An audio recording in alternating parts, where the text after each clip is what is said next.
हरि ओम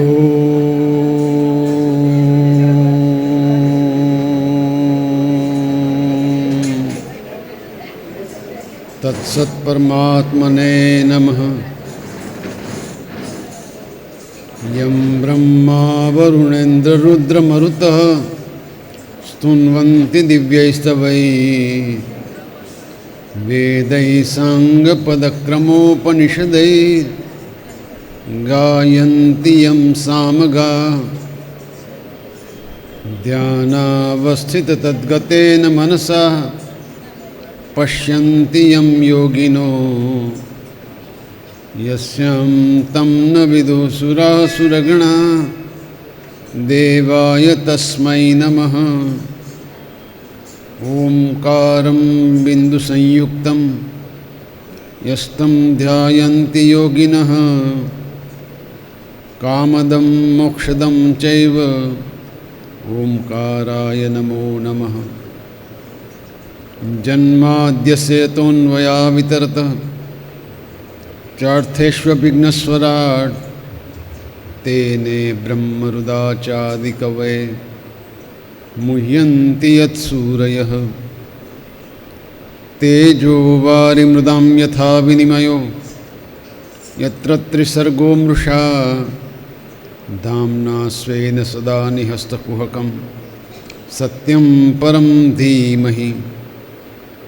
शान्ताकारं भुजगशयनं पद्मनाभं सुरेशं विश्वाधारं गगनसदृशं मेघवर्णं शुभांगं लक्ष्मीकान्तं कमलनयनं योगिभिर्ध्यानगम्यं वन्दे विष्णुं भवभयहरं सर्वलोकैकनाथं।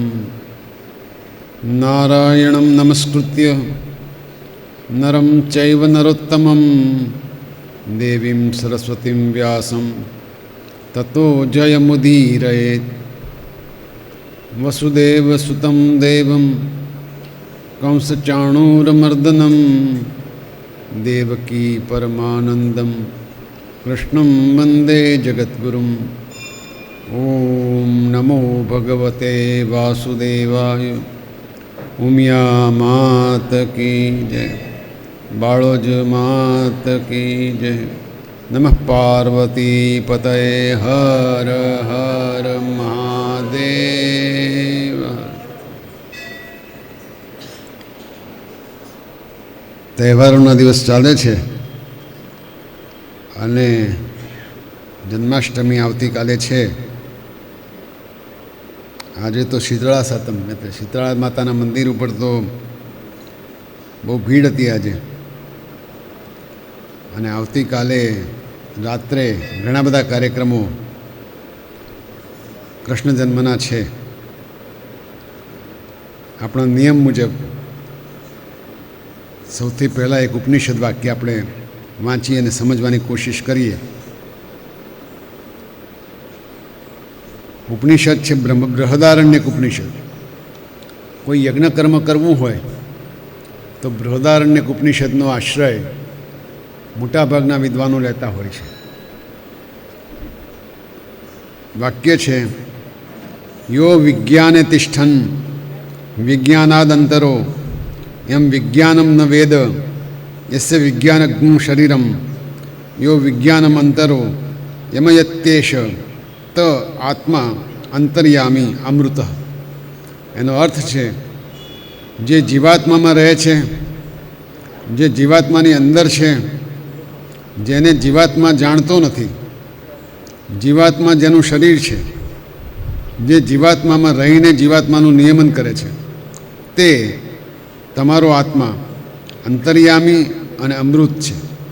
આજે આને લગતા કેટલાક શ્લોક ગીતામાં પણ આવશે એટલે એ વખતે જરા વધારે સમજીશું. ગુજરાતી જાણીતા ભજનો ગીતો એમાંથી આજે સિનિયર સિટીઝન ગ્રુપમાં ગવાય છે એ પ્રાર્થના લીધી છે.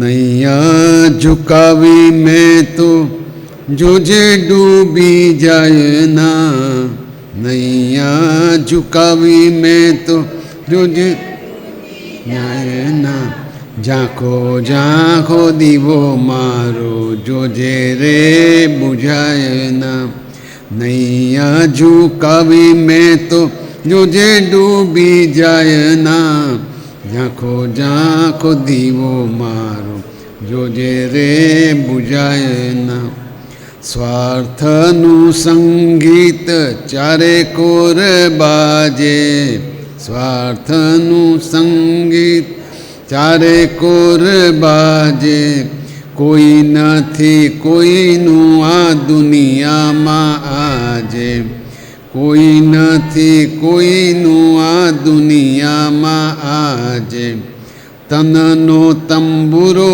જોજે બેસુરો થાય ના ઝાંખો ઝાંખો દીવો મારો જોજે રે બુઝાય ના પાપ ને પુણ્યના ભેદ રે ભૂસાતા રાગ ને દ્વેષ આજે ઘટ ઘટ ઘૂંટાતા જોજે આ જીવતરમાં ઝેર પ્રસરાય ના ઝાંખો ઝાંખો દીવો મારો ને બુઝાય ના શ્રદ્ધાના દીવડાને જલતો જ રાખજે નિષદીન સ્નેહ કેરું તેલ એમાં નાખજે મનના મંદિરે જોજે અંધારું થાય ના ઝાંખો ઝાંખો દીવો મારો જોજે રે બુઝાય ના.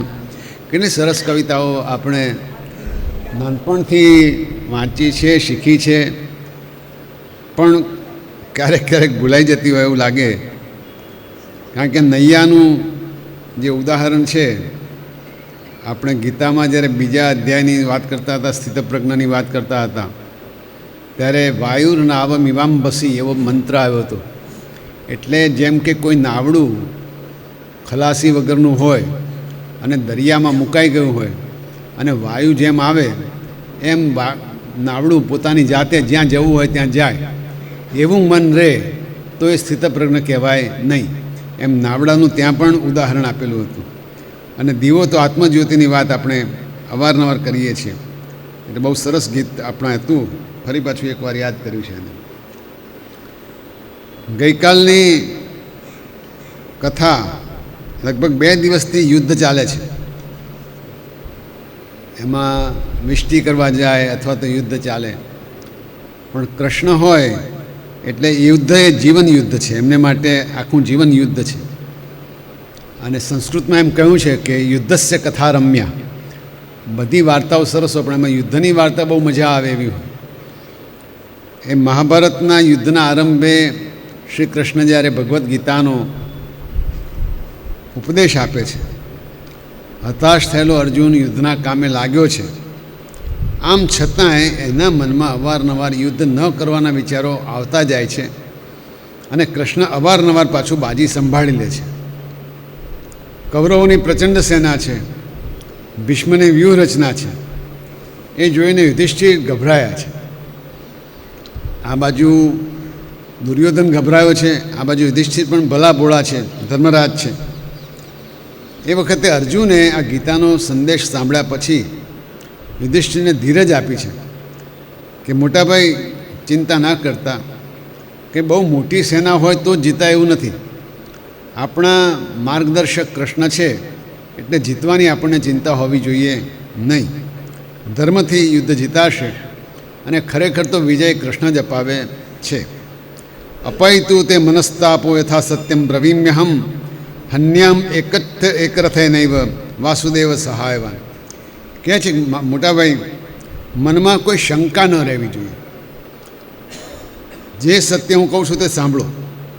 હું ભગવાન શ્રી કૃષ્ણની સહાયથી એક જ રથ લઈને આ બધાને મારી નાખી શકું તેમ છું. અર્જુન મોટાભાઈને એક જાતનો સધિયારો આપે છે. અત્યારે ઉત્સાહમાં છે. ત્યાં વળી એક નવું આશ્ચર્ય થયું. ભીષ્મ પિતામહે શંખ જેવો વગાડ્યો એટલે યુધિષ્ઠિરે હથિયાર હેઠા મૂકી દીધા અને બધાના શંખ વાગવા માંડ્યા. બધાને થયું આ શું થયું? યુધિષ્ઠિર તો રથમાંથી નીચે ઉતરી ગયા. નીચે ઉતરીને કોઈને કહ્યા વગર 2 હાથ જોડીને ધીમે ધીમે ચાલતા ચાલતા કૌરવોની સેના તરફ જવા માંડે. ભીમે બૂમ પાડે, મોટાભાઈ ક્યાં જાઓ છો? અત્યારે આ વખતે ક્યાં નીકળ્યા? સાંભળે બીજા, બે હાથ જોડેલા છે. મક્કમ પગલે કોઈને જવાબ આપ્યા વગર યુધિષ્ઠિર કૌરવોની સેના તરફ જાય છે. આ મહાભારતમાં વર્ણન છે. અર્જુન પણ ત્રાસી ગયો. આ મોટાભાઈને શું સૂઝ્યું અત્યારે વળ્યા? તો કૌરવો તો રાજી થઈ ગયા. ત્યાંથી હર્ષનાદો થવા માંડ્યા કે આ યુધિષ્ઠિર હવે માફી માગશે અને પોતે કરેલું પાછું ખેંચી અને સમાધાન કરવા માટે આવતા લાગે છે. દુર્યોધન, ભીષ્મ, દ્રોણ બધા આગળ ઊભા છે. યુધિષ્ઠિર તો બોલ્યા વગર ચાલ્યા જ જાય છે. પછી ઠેકડો મારીને ભીમ પણ નીચે ઉતર્યો કે હવે તો કંઈક કરવું પડશે. એ પાછળ ગયો, અર્જુન પાછળ ગયો, છેલ્લે કૃષ્ણ પણ ઉતર્યા. આગળ યુધિષ્ઠિર ને પાછળ 5-10 પાંડવો અને એમના સેનાના સૈન્યના માણસો શું કરવા નીકળ્યા હશે? પછી એ તો સીધા ભીષ્મ પિતામહ પાસે ગયા અને ભીષ્મ પિતામહના ચરણ પકડી અને દબાવ્યા છે અને કહે છે કે હું તમારી આજ્ઞા લેવા આવ્યો છું. યુદ્ધ કરવું હોય તો વડીલોની આજ્ઞા લેવી જોઈએ, એવો સતયુગનો નિયમ હતો અને યુધિષ્ઠિરે નિયમ પાળવા માટે ત્યાં પહોંચ્યા છે. બધાની ઉત્સુકતા ખૂબ વધી ગઈ કે હવે શું થશે. ભીષ્મે બહુ રાજી ખુશીથી એમને આશીર્વાદ આપ્યા છે અને વિજયી ભવ એવું કીધું છે. અને ભીષ્મે આશીર્વાદ આપ્યા પછી એમણે દ્રોણાચાર્યને પગે લાગ્યા છે, કૃપાચાર્યને પગે લાગ્યા છે. એમની પાછળ અર્જુન પણ પગે લાગ્યો, ભીમ પણ પગે લાગ્યા. આ વિશિષ્ટ પ્રકારનું યુદ્ધ થયું છે. સામે બરોબર લોહી પીનારા શત્રુઓ ઊભા છે, છતાં વડીલોને ગુરુજનોને પગે લાગીને પછી યુદ્ધ કરવું એવું યુધિષ્ઠિરનું વચન છે. તમ ઉવાચ તતઃ પાદવ કરાભ્યામ પીડ્ય પાંડવ ભીષ્મમ શાંતનવમ રાજા યુદ્ધાય સમુપસ્થિતમ. હે પિતામહ, આપની આજ્ઞા ચાહું છું, મારે આપની સાથે યુદ્ધ કરવાનું છે. તાત મને આજ્ઞા અને આશીર્વાદ આપો. હવે કૃષ્ણ તો આ વાત જાણતા જ હતા, એટલે એ તો હસતા હસતા રથમાંથી છેલ્લે નીચે ઉતર્યા હતા. યુધિષ્ઠિરનું મન પારખી ગયા હતા. મહાભારતકાર એમ કહે છે કે ભાઈઓ આટલા વર્ષોથી જોડે રહે છે, એમને ખબર ન પડી કે યુધિષ્ઠિર શું કરવા જઈ રહ્યા છે. કૃષ્ણ ઘડીક વારમાં પોતાના નિરીક્ષણથી ખ્યાલ આવી ગયો કે યુધિષ્ઠિર વડીલોના આશીર્વાદ લેવા જાય છે. એ પછી આ તક પણ કૃષ્ણે છોડી નથી. બધા આશીર્વાદ લેવા ગયા, કૃષ્ણ જોડે પણ ગયા, પણ એમનો ઈરાદો થોડોક બધા કરતાં જુદો હોય છે. બધા જ્યારે આશીર્વાદ લઈ રહ્યા હતા ત્યારે શ્રી કૃષ્ણ કર્ણ પાસે ગયા અને કર્ણને વળી પાછું કહ્યું કે મેં સાંભળ્યું છે કે જ્યાં સુધી ભીષ્મ સેનાપતિ પદે હશે ત્યાં સુધી તું લડવાનો નથી. ભીષ્મ અને કર્ણની વચ્ચે ટપાટપી થઈ ગઈ હતી. ભીષ્મ એને અધર્મી કહે છે અને કર્ણ કહે છે હું તો મારા મિત્રનું કામ કરીને ધર્મ જ બજાવું છું. પછી બે વચ્ચે ગુસ્સો થતાં કર્ણે એમ કીધું જ્યાં સુધી ભીષ્મ લડે છે ત્યાં સુધી હું લશ્કરની પાછળ રહીશ, પહેલાં એમને લડવા દઈશ. એટલે કૃષ્ણ સીધા કર્ણ પાસે ગયા અને કે તું જ લડવાનો જ ના હોય તો ભીષ્મ મરે ત્યાં સુધી અમારી જોડે આવી જાય અને ભીષ્મ મરી જાય પછી તારે જવું હોય પાછળ જવાની છૂટ છે. આ સાચા રાજકારણી. એટલે આપણા કૃષ્ણ કેવા મહાન છે એનો એક દાખલો છે. પણ કર્ણ એકનો બે થયો નથી. એણે એ જ વાત કીધી કે ના, હું દુર્યોધનને બે વફા થઈ શકું નહીં. હવે આ પણ એક નિરીક્ષણ છે કે કૃષ્ણને જેમ સફળતાનો આનંદ નથી એમ નિષ્ફળતાનો શોક પણ નથી. ના પાડી તો ભલે, આપણે કહેવાનું હતું કહી દીધું. છેલ્લી ઘડીના આવા પ્રયત્નોથી જો કે દુર્યોધનનો એક ભાઈ યુયુત્સુ શું કરીને હતો એ પાંડવોમાં ભળી ગયો છે. એ છેલ્લી ઘડીના પ્રયત્નો પણ ચાલુ રાખવા એવું એમનું માનવું છે. પછી તો યુદ્ધ શરૂ થયું છે અને ભીષ્મ, ગંગાપુત્ર ભીષ્મ પોતે વસુ પહેલાંના દેવત્વવાળા માણસ છે. એમનો સપાટો બોલે એટલે દેવો પણ સામે ઊભા ન રહી શકે. જેમણે પરશુરામ સામે યુદ્ધ કર્યું છે એ ભીષ્મને કોણ હરાવી શકે? ભીષ્મનો સપાટો એવો બોલ્યો છે કે બધા થથરી ગયા છે. પાંડવોને લાગ્યું કે યુદ્ધ આજે જ પૂરું થઈ જશે કદાચ. એવો જોરદાર સપાટો એમણે બોલાવ્યો છે. સાંજ પડી એટલે ઢીલા મોઢે યુધિષ્ઠિર છાવણીમાં પાછા આવ્યા છે અને બધાની આગળ એકદમ શોકવાળા થઈને કહેવા માંડ્યા હવે આપણે જીતવાના નથી. હું તો બધું ભીમને સોંપી અને જંગલમાં તપ કરવા જતો રહું છું. જે પેલા અર્જુનની દશા હતી એ દશા હવે યુધિષ્ઠિરની થઈ છે. કૃષ્ણે બધાને સાચવવા પડે છે, ખમા ખમા કરીને સાચવવાના છે. કૃષ્ણે કીધું યુધિષ્ઠિર એવું કંઈ છે નહીં, આ બધા તમારા ભાઈઓ આટલા બધા વીર પુરુષો છે, આપણી પાસે આટલા બધા માણસો છે. યુધિષ્ઠિર માનવા તૈયાર નથી. ભીષ્મ જે રીતે તૂટી પડ્યા છે એ જોતાં તો 2-3 દિવસ કાઢવાય આપણા માટે અઘરા છે. અહીં એક બહુ મોટા સાહિત્યકાર અને પત્રકાર નગીનદાસ સંઘવીએ ટિપ્પણી કરી છે. એમણે શ્રી કૃષ્ણને થિંક ટેન્ક કહ્યા છે. કોઈ પણ રાજકીય પક્ષમાં થિંક ટેન્ક હોય છે. અમુક 2-4 જણા બહુ વિચારનારા હોય, વિચારીને પ્લાનિંગ કરી આપનારા. કૃષ્ણ અર્જુનનું પ્લાનિંગ કરે છે, યુધિષ્ઠિરનું કરે છે, બધાનું પ્લાન એમના હાથમાં છે. યુધિષ્ઠિરે તો ભીષ્મને દાવાનળ જેવા ગણાવ્યા છે અને એ વખતે એમણે ધીરજ બંધાવી છે કે ભીષ્મને આપણે ચોક્કસ હણી શકીશું, તમે ચિંતા કરશો નહીં. કોણ જાણે કેમ, પણ બીજા દિવસે અર્જુન બરાબર લડ્યો છે. યાદ રાખવાનું છે કે ભીષ્મ 10 દિવસ સુધી ટક્યા છે. 18 દિવસના યુદ્ધમાં એકલા ભીષ્મે 10 દિવસ સુધી લડત આપી છે અને એમાંનો બીજો દિવસ થયો એટલે અર્જુન બરાબર લડવા માંડ્યો. ભીષ્મનો જોરદાર મુકાબલો કર્યો, પણ ભીષ્મે કૃષ્ણ ઉપર હલ્લો કરીને એમની છાતીમાં 3 તીર માર્યા છે. કૃષ્ણ લોહી લુહાણ થઈ ગયા છે અને રથને આડો અવળો ઘુમાવીને ગમે તેમ કરીને પોતાનો અને અર્જુનનો જાન બચાવ્યો છે. હવે કૃષ્ણે એક પ્રતિજ્ઞા લીધેલી છે કે યુદ્ધમાં હું કોઈ હથિયાર ઉપાડીશ નહીં. એટલે ભીષ્મનો હલ્લો સીધો કૃષ્ણ ઉપર ગયો. કૃષ્ણ પણ લોહી નીતરતા થઈ ગયા. બીજી બાજુ આટલા ભયાનક હુમલા ભીષ્મ કરે છે તો પણ દુર્યોધનને સંતોષ નથી. એ સાંજે અને સવારે રોજ ભીષ્મને એ જ કહે છે, તમે બરાબર લડતા નથી, અર્જુન તમને બહુ વહાલો છે, તમે એને બચાવવાની કોશિશ કરો છો. એટલે ભીષ્મ વધારે ને વધારે ઉગ્ર થતા જાય છે. આ બાજુ ભીષ્મ એવા પરાક્રમ કરે કે હવે તો પાંડવ સેના બીજા દિવસે તો પૂંછ પકડીને ભાગવા માંડી. શ્રી કૃષ્ણે અર્જુનને બરાબર ખખડાવી નાખ્યો કે તું કહેતો હતો કે મારી જોડે લડવા આવે તો ભીષ્મ કે દ્રોણ કોઈને જીવવા નહીં દઉં, હવે તું શું કરે છે, હવે કરી બતાવ. આમ કહીને ભીષ્મની સામે જ અર્જુનનો રથ લઈ ગયા છે.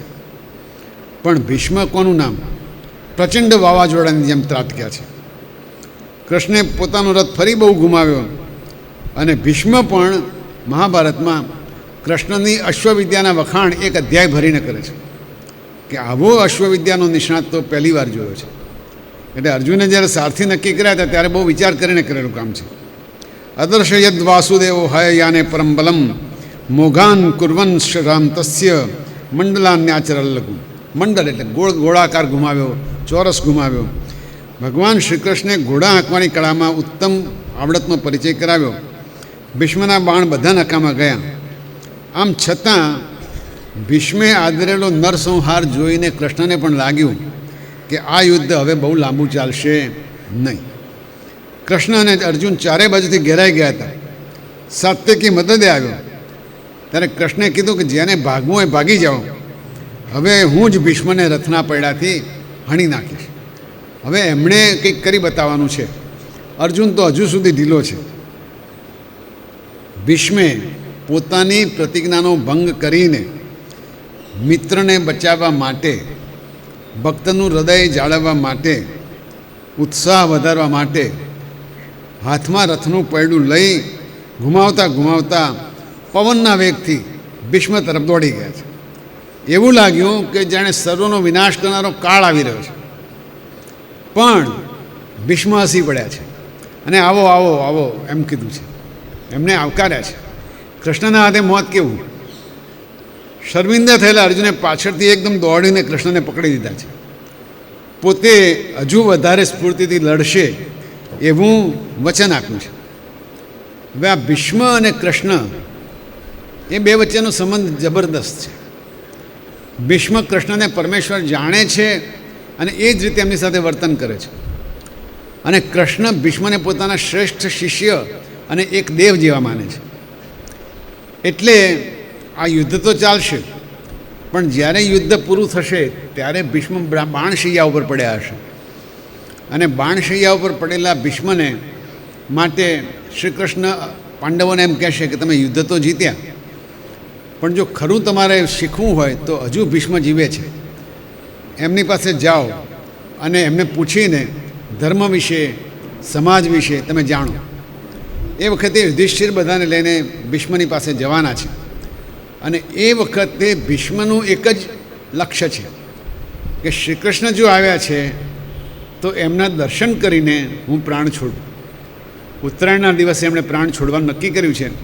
શ્રી કૃષ્ણ એ પહેલાં પહોંચી ગયા છે અને ભાગવતમાં ભીષ્મે શ્રી કૃષ્ણની કરેલી સ્તુતિ સૌથી શ્રેષ્ઠ સ્તુતિ છે. એમાંના 2-3 શ્લોકો આપણે જોઈએ. એક શ્લોક છે, સ્વનિગમમપહાય મત પ્રતિજ્ઞામ ઋતમધિક કર્તુમ અવપ્લુતો રથસ્થ ધૃતરથચરણોભ્યયાત ચરદ્ગુઃ હરિરિવ હંતુમ ઇબમ ગતોત્તરીય. સંસ્કૃત આવડે એને તો બહુ મજા આવશે, પણ ગુજરાતી કરીએ. ભીષ્મ કહે છે, મેં પ્રતિજ્ઞા કરેલી કે શ્રી કૃષ્ણને હું હથિયાર પકડાવીને જ રહીશ. એ મારી પ્રતિજ્ઞાને સાચી પાડવા માટે કેટલા ભક્તો વત્સલ કે ભક્તની પ્રતિજ્ઞા પોતે સાચી પાડવા માટે પોતાની પ્રતિજ્ઞા જતી કરે છે. એ મારી પ્રતિજ્ઞાને સાચી ઠેરવવા, મને મોટો કરવા માટે એમણે પોતાની પ્રતિજ્ઞા તોડી નાખી. એ સમયે એ રથથી નીચે કૂદી પડ્યા અને સિંહ જેમ હાથીને મારવા માટે એમની ઉપર તૂટી પડે એમ હરિરિવ હંતુમ, હરિ એટલે સિંહ, એની પર તૂટી પડે એમ જ રથનું પૈડું લઈને મારી ઉપર તૂટી પડ્યા. એ સમયે એટલા વેગથી દોડતા હતા કે એમના ખભેથી ખેસ પડી ગયો અને પૃથ્વી કાંપવા લાગી. આ ભીષ્મના સ્તુતિના શબ્દો છે. બીજું એના કરતાં પણ વધારે સારો મંત્ર છે, યુધિતુરગરજો વિધુમ્ર વિશ્વ કચલુલિત શ્રમવાર્યલંકૃતાસ્ય મમ નિશિત શરૈઃ વિવિદ્યમાન ત્વચિ વિલસત કવચે સ્તુ કૃષ્ણ આત્મા. મને યુદ્ધના સમયની એમની વિલક્ષણ છબી યાદ આવે છે. ભીષ્મ બાણશૈયા ઉપર પડ્યા યાદ કરે છે. સામે કૃષ્ણ ઊભા જ છે. એમના મોં ઉપર એટલે કૃષ્ણના મોં ઉપર લહેરાતા વાંકડિયા ઘૂંઘરાળા વાળ ઘોડાની ખરીઓથી ઉડેલી ધૂળથી મેલા થયા હતા અને પરસેવાના બૂંદ શોભતા હતા. હું મારા તીવ્ર બાણોથી એમની ચામડી વીંધી રહ્યો હતો. એ સુંદર કવચ પહેરેલા ભગવાન શ્રી કૃષ્ણ પ્રત્યે મારું શરીર, અંતઃકરણ અને આત્મા સમર્પિત હો. આ ભીષ્મની સ્તુતિ છે. અને એમના 9 સરસ મજાના શ્લોક છે.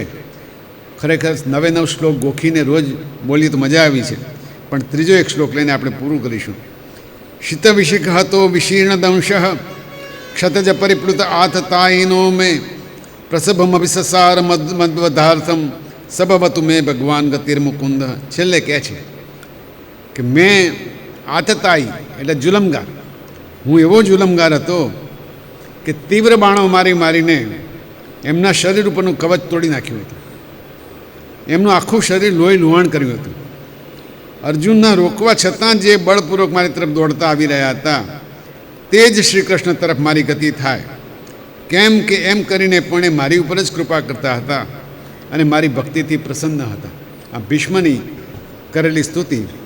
અને અંતે 9મો શ્લોક એમનો એવો છે, કવિરથ કુટુંબ અત્તોત્રે ધૃત હૈ રશ્મિની તત્શ્રિયે ક્ષણીયે ભગવતી રતિરસ્તુ મે મુમૂર્ષો યમિહ નિરીક્ષ હતા ગતા. પૈડું ઉપાડીને કૃષ્ણ દોડ્યા એ પહેલો પ્રસંગ હતો. બીજી વખતે તો પૈડું લીધું નથી ને હાથમાં ખાલી ઘોડાને મારવાની ચાબુક લઈને કૃષ્ણ દોડ્યા છે. એનું વર્ણન કરીને કહે છે કે અર્જુનના રથના રક્ષણમાં સજાગ એવા શ્રી કૃષ્ણના ડાબા હાથમાં ઘોડાની લગામ હતી અને જમણા હાથમાં ચાબુક. આ રીતે એમની અપૂર્વ શોભા હતી. મહાભારતના યુદ્ધમાં મરનારા વીર પુરુષોએ એમની છબીના દર્શન કરીને સારૂપ્ય મોક્ષ એટલે એમની પાસે પહોંચી ગયા મેળવ્યો છે. એવા અર્જુનના સારથી ભગવાન શ્રી કૃષ્ણમાં મૃત્યુની આ પળે મારી પ્રીતિ બની રહો. આને કહેવાય દુશ્મનાવટ અને આને કહેવાય મિત્રતા. ભીષ્મ સામે પક્ષે લડે છે પણ શ્રી કૃષ્ણના ભક્ત છે અને શ્રી કૃષ્ણ સામે પક્ષે લડે છે પણ ભીષ્મના પરમાત્મા છે. આમ પરમ પરાક્રમી ભીષ્મજીએ જેમની આવી સ્તુતિ મૃત્યુ પહેલાં કરી હતી એ પરમાત્મા શ્રી કૃષ્ણને એ વખતે તો અર્જુને રથનું પૈડું હથિયાર તરીકે વાપરતા અટકાવ્યા. એ પછીના 2-3 દિવસ અર્જુન યુદ્ધમાં બરોબર સક્રિય રહ્યો, ખૂબ પરાક્રમ કર્યો. ફરી એકવાર 3 દિવસ પછી અર્જુનને વિષાદ યોગ થયો. શ્રી કૃષ્ણે ફરી એને પ્રોત્સાહિત કર્યો. ભીષ્મ સામે લડવા લઈ ગયા. કોણ જાણે કેમ અર્જુન ખૂબ નરમાશથી લડતો હતો. એને એમ લાગતું હું દાદાજી જોડે લડું છું. કૃષ્ણ આ વખતે તો કંટાળ્યો અને મેં કહ્યું એમ માત્ર ચાબુક લઈને જ ભીષ્મની સામે લડવા દોડ્યા. કાળ જેવા કૃષ્ણને દોડતા જોઈને કૌરવ સેના મુઠ્ઠીઓ પાડીને દોડી છે. અર્જુન વળી શરમાયો અને એણે એ દિવસે થોડું ઘણું યુદ્ધ કર્યું. આ ઢીલાશ અત્યંત ખતરનાક હતી. કેમ કે યુધિષ્ઠિરે રાત્રે ખૂબ દુઃખ વ્યક્ત કર્યું કે આ રીતે તો ભીષ્મને આપણે મારી નહીં શકીએ, અને ભીષ્મ જો જીવતા રહ્યા તો આપણે જીવતા રહેવાના નથી. આ પાર કે પેલે પાર જેવું છે. કૃષ્ણે સમજાવ્યા, કીધું કે અર્જુન નહીં મારે તો હું મારી નાખીશ. યુધિષ્ઠિર તમે ચિંતા કરશો નહીં. અને એના વાક્યો બહુ સરસ છે. તમારો ભાઈ, મારો મિત્ર, સંબંધી અને શિષ્ય એવા અર્જુન માટે હું મારા શરીરના માંસના લોચા કાઢીને પણ આપીશ. આમ સધિયારો આપ્યો છે. હવે અર્જુનને પડતો મૂકવો તો કોઈ રીતે શક્ય નથી. છેવટે યુધિષ્ઠિરે કૃષ્ણને સમજાવ્યા કે જે થવું હોય તે ભલે થાય, પણ હવે ફરી હથિયાર તમારા હાથમાં લેતા નહીં. એ સારું નથી લાગતું. આપણે બધા જ લડીશું. પણ યુધિષ્ઠિરે એક બીજો વિચાર મૂક્યો કે આપણે ભીષ્મને જઈને જ પૂછીએ કે તમારું મૃત્યુ કેવી રીતે થાય. પાંડવો ભીષ્મને એટલા વહાલા છે કે લડવા માગતા જ નથી. એટલે રાત્રે યુધિષ્ઠિરે ચર્ચામાં મૂક્યું કે આપણે ભીષ્મ પિતામહને પૂછીએ કે તમારું મૃત્યુ કેવી રીતે થઈ શકે. એટલે પછી બધાની સંમતિ લઈ ભીષ્મની પાસે ગયા છે. ભીષ્મે બધાને આવકાર આપ્યો છે, બેસાડ્યા છે, અને અર્જુન અને શ્રી કૃષ્ણ બંનેને બતાવીને કીધું કે આ બે સિવાય કોઈ મને મારી શકશે નહીં. આ દુનિયામાં જો મને કોઈ મારી શકે તો કાં તો અર્જુન મારે, કાં તો શ્રી કૃષ્ણ મારે. આ નર અને નારાયણ છે. એટલે પાંડવો પૂછે છે કે પિતામહ શું કરીએ તો તમારાથી અમે છૂટીએ. આવો પ્રશ્ન કોઈને પૂછ્યો હોય તો કેવો જવાબ આપે. પણ કૃષ્ણને અર્જુનને જવાબ આપ્યો છે. અર્જુનને જવાબ આપ્યો છે, એક કામ કરો, શિખંડી સમરામર્ષિ શૂરસ્ય સમિતિંજય યથા ભવચ્ચ સ્ત્રી પૂર્વમ પશ્ચાત પુંસ્વમ સમાગત જાનંતી ચ ભવંતોપી સ્રવમેતદ યથા તથમ અર્જુન સમરે શૂર પુરસ્કૃત શિખંડનમ મામેવ વિશિકૈ તીક્ષ્ણૈ અભિદ્રવતુ દંશિત અમંગલધ્વજે તસ્મિન સ્ત્રી પૂર્વે ચ વિશેષત. આ 3 શ્લોકમાં ભીષ્મે પોતાને કેવી રીતે મારી શકાય એની વિધિ આપી દીધી. રાજન, તમારી સેનામાં મહારથી શિખંડી છે. એ પહેલાં સ્ત્રી હતો, હવે પુરુષ બન્યો છે. આ બધું તમે જાણો જ છો. અર્જુન યુદ્ધમાં કવચ ધારણ કરીને શિખંડીને આગળ રાખે, મારા ઉપર તીવ્ર બાણોથી આક્રમણ કરે. શિખંડી પહેલાં સ્ત્રી હતો, એટલે હું કોઈપણ રીતે એના પર પ્રહાર કરવા માગતો નથી. આ તકનો લાભ લઈ અર્જુન હવે શબ્દો ઝડપથી બાણો મારીને મને મારી નાખવા પ્રયત્ન કરે. સંસ્કૃતમાં શરૈ ઘાતયતુ ક્ષિપ્રમ, બાણોથી મને ઝડપથી મારી નાખવા પ્રયત્ન કરે. આવું ભીષ્મ દુશ્મનોને કહે છે.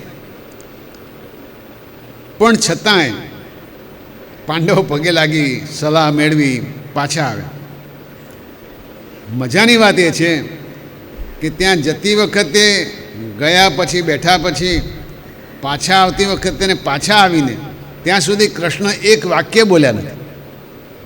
કૃષ્ણને ક્યારે ચૂપ રહેવું એ બરાબર ખબર છે. કારણ કે દાદા અને દીકરાઓ વાત કરતા હતા, એમાંથી જે લાભ થવાનો થશે એ એમને ખાતરી હતી. એટલે એ ક્યાંય કશું બોલતા, પણ જ્યાં બોલવાનું હોય ત્યાં કદી ચૂપ રહેતા નથી. હવે અર્જુન પાછો આવીને પાછો ઢીલો ઘેંસ જેવો થઈ ગયો છે. એ કે આ તમે કેવું કર્યું? આપણે દાદાને પૂછ્યું કે તમને અમે કેવી રીતે મારીએ? જે દાદાના ખોળામાં રમીને મોટો થયો છું એમને મારવા માટે આપણે એમને પૂછી આવ્યા, અને હવે મારાથી એને મારવાના, હું નહીં મારું. પાછો અર્જુન બગડ્યો છે. છેવટે કૃષ્ણની સમજૂતીથી અર્જુન ભીષ્મને મારવા તૈયાર થયો છે. કૃષ્ણે એમ કીધું તેમ પ્રતિજ્ઞા કરેલી બધાની હાજરીમાં, તેમ કહ્યું છે દ્રૌપદીની હાજરીમાં કે ભીષ્મ, દ્રોણ અને બધાને હું મારીને જંપીશ. ભીષ્મ ઉપર અર્જુને બીજે દિવસે પ્રચંડ હુમલો કર્યો છે. ભીષ્મ નીચે પછડાયા છે. કૃષ્ણે અર્જુનને બિરદાવ્યો છે. આ એમની વિલક્ષણતા છે.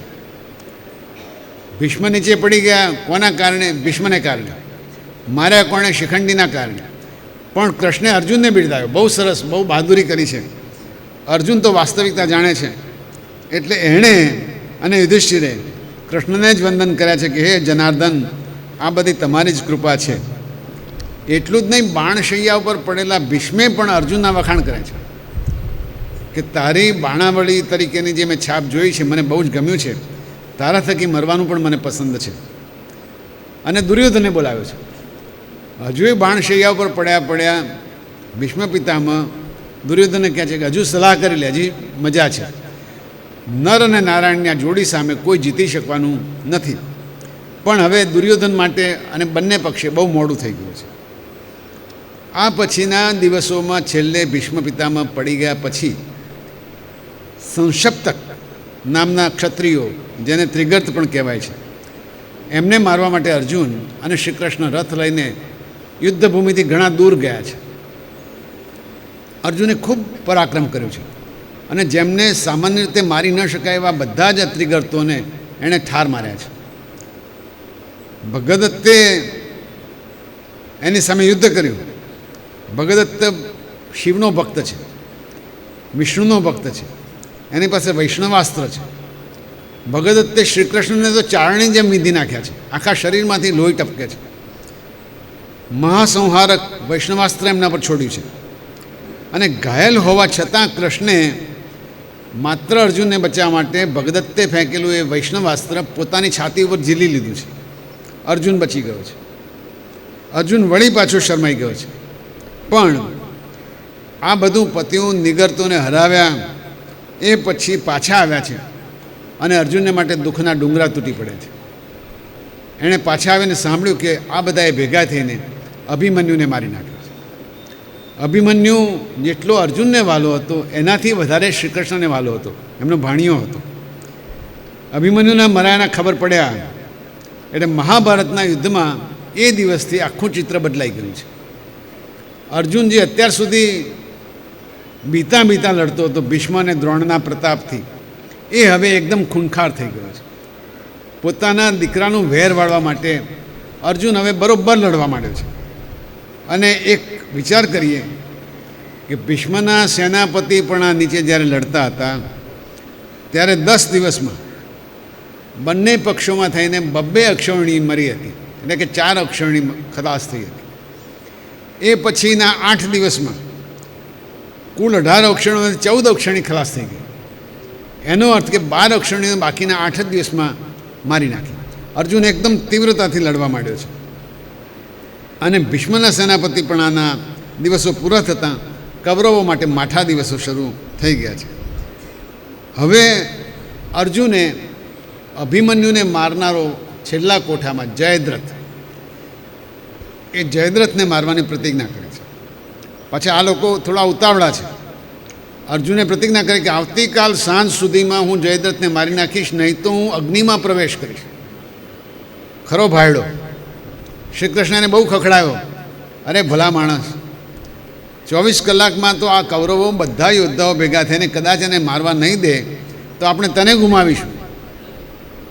અર્જુને તો પ્રતિજ્ઞા કરી દીધી, ક્ષત્રિય છે, બોલ્યા વગર બોલ્યા પછી ફરાય નહીં. કૃષ્ણે પોતાના જાસૂસો મોકલ્યા છે કૌરવોની છાવણીમાં કે શું ચાલે છે ત્યાં જોઈ આવો. જાસૂસો ખબર લાવ્યા છે કે કૌરવો તો હવે રાત્રિ યુદ્ધની તૈયારી કરવા માંડ્યા છે. હવે જે દશા છે અભિમન્યુ મર્યા પછી એ જોતાં રાત્રે પણ યુદ્ધ કરશે.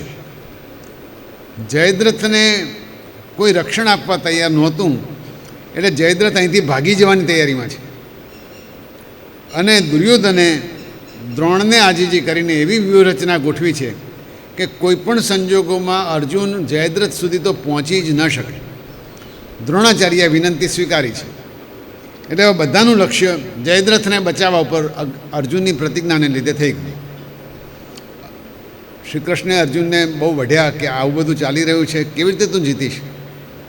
પણ અર્જુન તો હજુ એમ જ કહે છે કે ગમે તે હોય, ભલે ને જેટલા યોદ્ધાને આવવું હોય આવે, હું આવતીકાલે જયદ્રથને મારીશ ને મારીશ જ. ધીમે રહીને શ્રી કૃષ્ણે પોતાનું બીજું લક્ષ્ય સુભદ્રા તરફ વાળ્યું છે. સુભદ્રા બેન છે, ભાણિયો ગુજર્યો છે, એને બહુ સાંત્વના આપી છે. સુભદ્રા બહુ રડે છે, એટલે એને પણ શ્રી કૃષ્ણે એ જ કીધું છે કે આ બધાના મળદા થોડા વખતમાં તને જોવા મળશે. અને અભિમન્યુ તો વીર ગતિથી મર્યો છે, એના જેવું મૃત્યુ તો કોઈકને ભાગ્યે જ મળે છે, એટલે બેન તું શોક ન કરીશ. જયદ્રથને મારવાની કરેલી પ્રતિજ્ઞા પાર પાડવી કેવી રીતે? મહાભારત લખે છે કે કૃષ્ણ અને અર્જુન બે જણા આખી રાત પથારીમાં પડખા જ ફર્યા કરે છે. બેમાંથી કોઈને ઊંઘ જ આવી નથી. અડધી રાત્રે કૃષ્ણ ઊભા થયા છે અને પોતાના સારથી દારૂકને બોલાવે છે કે દારૂક, ગમે તેમ કરીને જયદ્રથ તો મરવો જ જોઈએ. કાલે તું બરાબર તૈયાર રહેજે, ઘોડા એકદમ તૈયાર રાખજે. અને આવતીકાલની બધી તૈયારી કરી છે. બીજે દિવસે યુદ્ધ શરૂ થયું. દ્રોણના સેનાપતિ પણ નીચે દ્રોણ અને અર્જુન ટકરાયા છે. એ યુદ્ધ તો બહુ લાંબુ ચાલે, પણ કૃષ્ણનો દાવ કંઈ જુદો છે. એમણે અર્જુનને આ લડાઈ પડતી મૂકી અને આપણું જે ધ્યેય છે એ ધ્યેય તરફ આગળ વધવાનું કહ્યું. આ ખબર પડી ગઈ કેમ કે કૃષ્ણે દ્રોણથી હટીને રથને બીજી બાજુ વાળ્યો, એટલે કૃતવર્મા સામે લડવા માટે આવ્યો છે. અને કૃતવર્મા જેવો ધસ્યો એટલે પાછળથી દ્રોણ આવ્યા છે. બંને ઘેરાય એટલે અર્જુનને કૃષ્ણે કીધું કૃતવર્માને મારી નાખ. આપણે એ દિશામાંથી ભાગવું જ છે. કૃતવર્માને માર્યો છે અને ગમે તેમ કરીને જયદ્રથ સુધી પહોંચવું છે. ત્યાં શ્રુતાયુધ નામનો એક મહાન યોદ્ધો છે. એણે વરુણની એને આપેલી ગદા, વરુણે વરદાનમાં એક ગદા આપી છે, એ અચૂક મૃત્યુ લાવે એ ગદા કૃષ્ણ ઉપર નાખી છે. એ ભૂલી ગયો કે આ અચૂક મૃત્યુ લાવનારી ગદામાં એક અપવાદ છે. વરુણે ગદા એને વરદાન તરીકે આપતી વખતે શરત કરી હતી કે યુદ્ધ જે લડતું ન હોય એની ઉપર જો ગદા નાખવામાં આવશે તો એ ગદા પાછી આવીને તારો જ ભોગ લેશે. અને આ રીતે ગદા પાછી ફરી છે. કૃષ્ણ તો લડતા નહોતા અને શ્રુતાયુધ મરાયો છે, પોતાની ગદાથી પોતે મરાયો છે. બીજો એક જોરદાર યુદ્ધ શ્રુતાયુ કરીને આવ્યો છે. એણે ભારે કરી અર્જુન અને કૃષ્ણ બંનેને બેભાન કરી નાખે છે. ભાનમાં આવ્યા એટલે કૃષ્ણે જોયું કે અર્જુન તો બેભાન છે. એને હલાવીને ઊભો કરીને પાછો તૈયાર કર્યો છે. ગંભીર રીતે બંને ઘાયલ થયા છે. બંને મળીને આખી સેના સામે લડવાને બદલે હવે નવો રસ્તો કર્યો. સેનાની વચ્ચે થોડા સૈનિકોને મારી રસ્તો કરી જયદ્રથ સુધી પહોંચવાની વાત છે. એટલે રથ એવો દોડાવ્યો કે મળદાના ઢગલા હોય, રથોના ઢગલા હોય, એની ઉપરથી રથ દોડ્યો જાય છે. મહાભારત લખે છે કે ભરદરીએ મોજા ઉપર હોડી જેમ ચાલતી હોય એમ કૃષ્ણે સામેના લશ્કરને બે ભાગમાં વહેંચી વચ્ચે જ રથ દોડાવવા માંડ્યો છે. રથને નાના મોટા, આડા અવળા, ચક્કર કે ઘુમ્મર ખવડાવીને કૃષ્ણે પોતાની રથ વિદ્યાનું કૌશલ્ય બતાવ્યું છે. એણે દોડાવેલા રથની ગતિનું સંજય ધૃતરાષ્ટ્ર પાસે જે વર્ણન કરે છે કે માનવીના મનના જેટલા વેગથી દોડતો એ રથ જે રીતે ચાલ્યો એ રીતે કદીએ સૂર્યનો રથ નથી ચાલ્યો, ઇન્દ્રનો નથી ચાલ્યો, બીજા કોઈનો ચાલ્યો કે દોડ્યો સાંભળ્યું પણ નથી. કૃષ્ણે આંખો મીચીને જાણે કે રથ ચલાવ્યો છે. પણ અડધે આવ્યા ત્યાં ઘોડા થાકી ગયા છે, ઘોડા ગવાયા છે, નીચે બેસી જવા માંડ્યા છે. તોય લથડતા ઘોડાઓને ચાબુકો મારી મારીને કૃષ્ણ ચલાવ્યા કરે છે. એ જ વખતે અનુવિંદ, એમનો માસીનો દીકરો, એની ગદા આવી છે. કૃષ્ણના લમણે ઠોકાઈ છે. કૃષ્ણ તો પોતાનું અને ઘોડાનું બધું ભાન ભૂલીને જ ચલાવતા હતા. બપોર થઈ ગઈ છે. જયદ્રથ તો ઘણો દૂર છે. હવે અર્જુને બાજી હાથમાં લીધી. કૃષ્ણને કહે જે થવું હોય તે થાય, આ ઘોડાને થોડીક વાર માટે થાક આપો, એને પાણી પાઓ, થોડાક એમને ઘમારો અને પછી આગળ જાઓ, હું એની વ્યવસ્થા કરું છું. કૃષ્ણે આવતા બધા સૈનિકોને રોકી લીધા. અર્જુને આવતા બધા સૈનિકોને રોક્યા છે. કૃષ્ણ નીચે ઉતર્યા છે, પણ પાણી ખાલી ઘોડાને પવાય એટલું જ છે. એટલે એમણે અર્જુનને વાત કરી. અર્જુને તીર મારીને ભૂમિમાંથી પાણીનો ધોધ બહાર કાઢ્યો છે. ઘોડાઓને પાણી પાયું છે, શાંતિ આપી છે, પખાડ્યા છે. આરામ કરીને ફરી પાછા અર્જુન અને કૃષ્ણ એકદમ તરોતાજા થઈને રથમાં જોડાયા છે.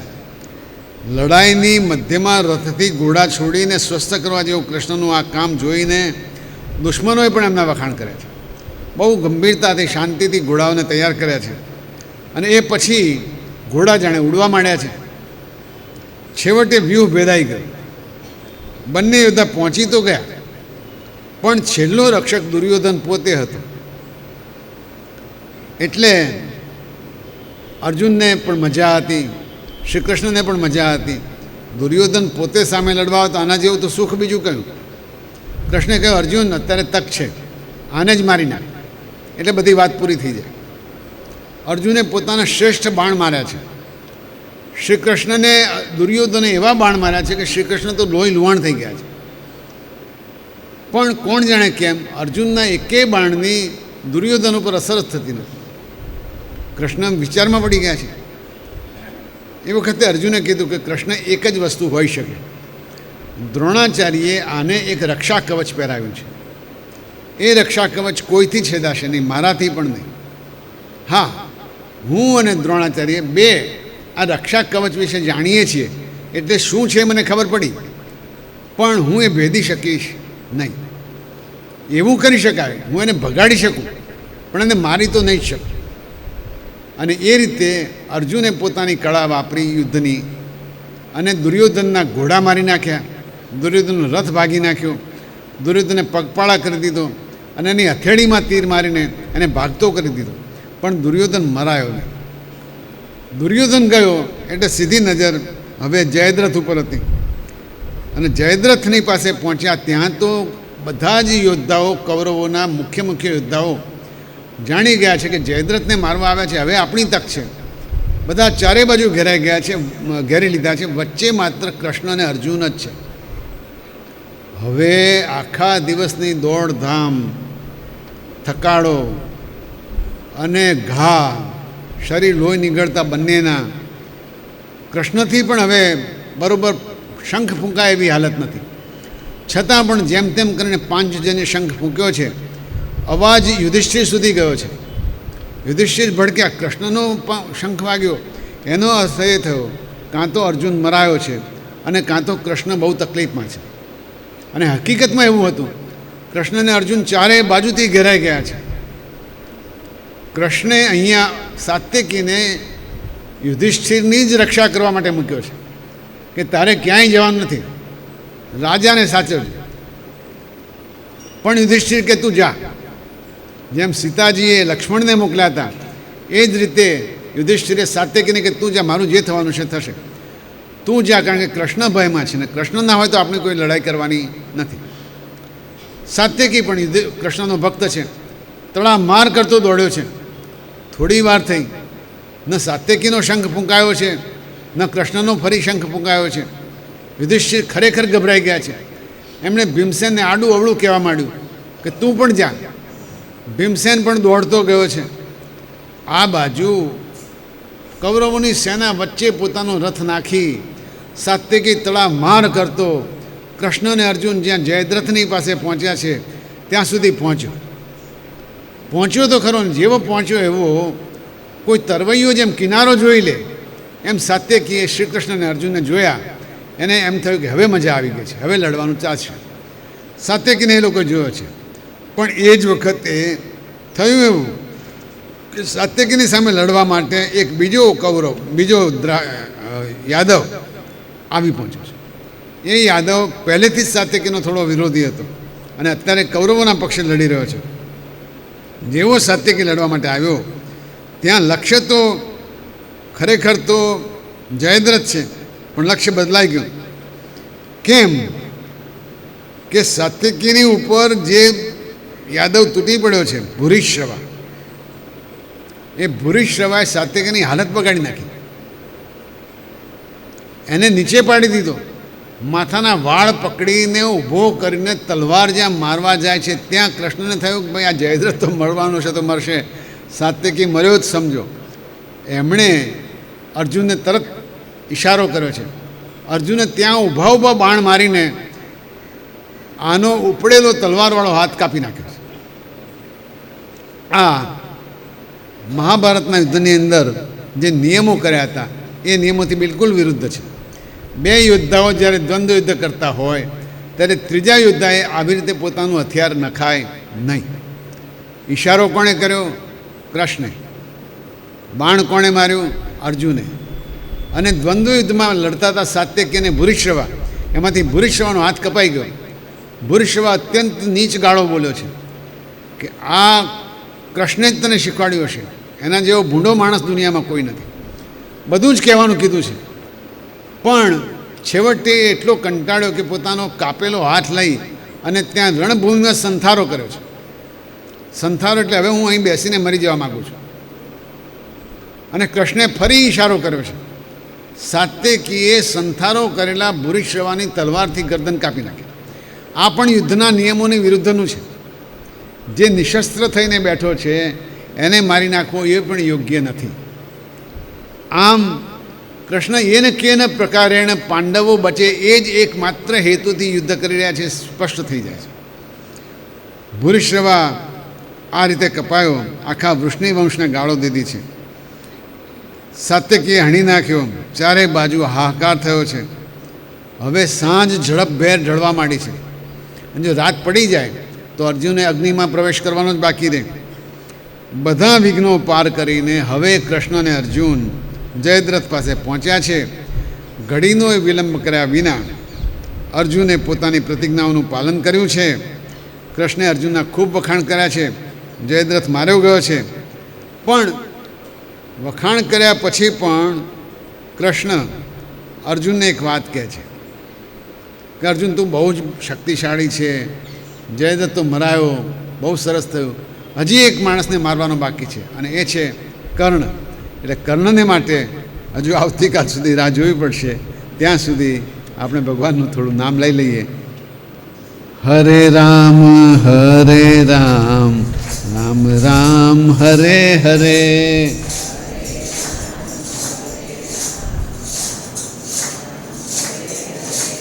હરે કૃષ્ણ કૃષ્ણ કૃષ્ણ હરે હરે.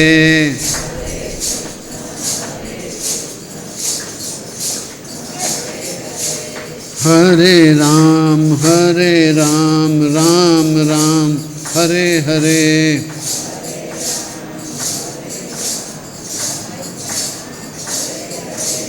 હરે કૃષ્ણ કૃષ્ણ કૃષ્ણ હરે હરે.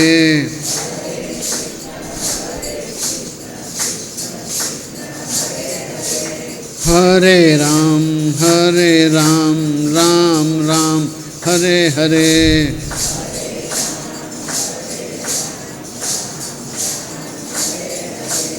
હરે રામ રામ હરે હરે.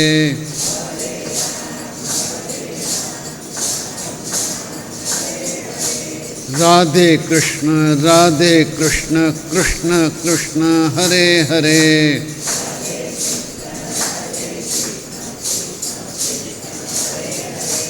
રાધે કૃષ્ણ કૃષ્ણ કૃષ્ણ હરે હરે.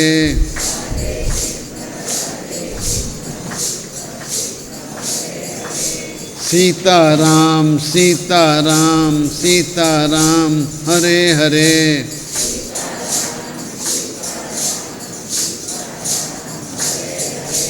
હરે રામ રામ હરે હરે.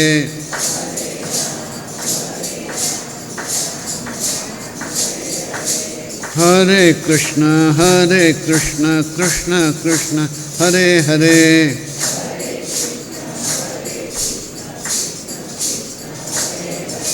હરે કૃષ્ણ કૃષ્ણ કૃષ્ણ હરે હરે.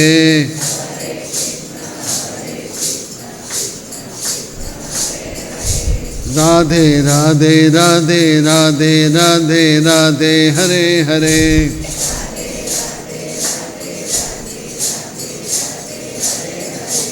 રાધે રાધે રાધે રાધે રાધે રાધે હરે હરે.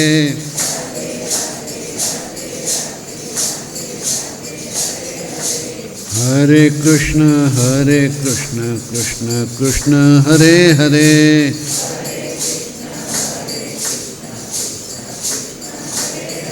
શ્રી કૃષ્ણચંદ્રાય કી જય. દ્વારિકાધીશ કી જય. પ્રવીણભાઈ, તમારે કંઈ રજૂ કરવું છે? થોડીક 5-10 મિનિટ માટે.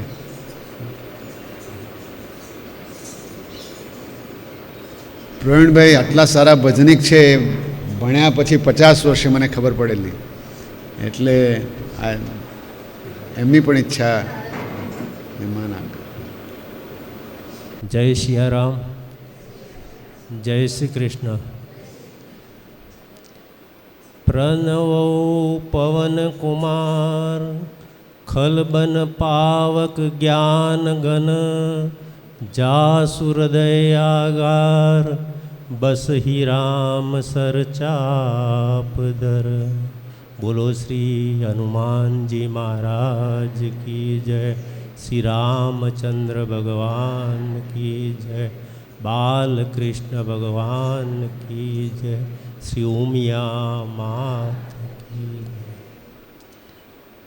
આજે સદગત મીનાબેનના આત્માની શાંતિ માટે ફરીથી ભાવપુષ્પ અર્પણ કરવાનો આપના સૌના વતીથી લાભ મળ્યો છે. ખૂબ ખૂબ આભાર. વારે વારે અવસર નહીં આવે રે ફરી, બોલ મનવા બોલ કૃષ્ણ ગોવિંદ હરી. અરે બોલ મનવા બોલ રાધે ગોવિંદ હરી. વારે વારે અવસર નહીં આવે રે ફરી, બોલ મનવા બોલ કૃષ્ણ ગોવિંદ હરી. અરે બોલ મનવા બોલ રાધે ગોવિંદ હરી. જેણે જન્મ દીધો દુનિયામાં એને તું ભૂલી ગયો. જેણે જન્મ દીધો દુનિયામાં એને તું જગમાં ભૂલી ગયો. જૂઠા જગની જૂઠી માયા જોઈને મનમાં ફૂલાઈ ગયો. પ્રભુને વિસારી, હા પ્રભુને વિસારી તમે ફાવશો નહીં. બોલ મનવા બોલ કૃષ્ણ ગોવિંદ હરી. અરે બોલ મનવા બોલ રાધે ગોવિંદ હરી. મોગો માનવ દેહ મળ્યો છે આ ભવસાગર તરવાને. મોગો માનવ દેહ મળ્યો છે આ ભવસાગર તરવાને.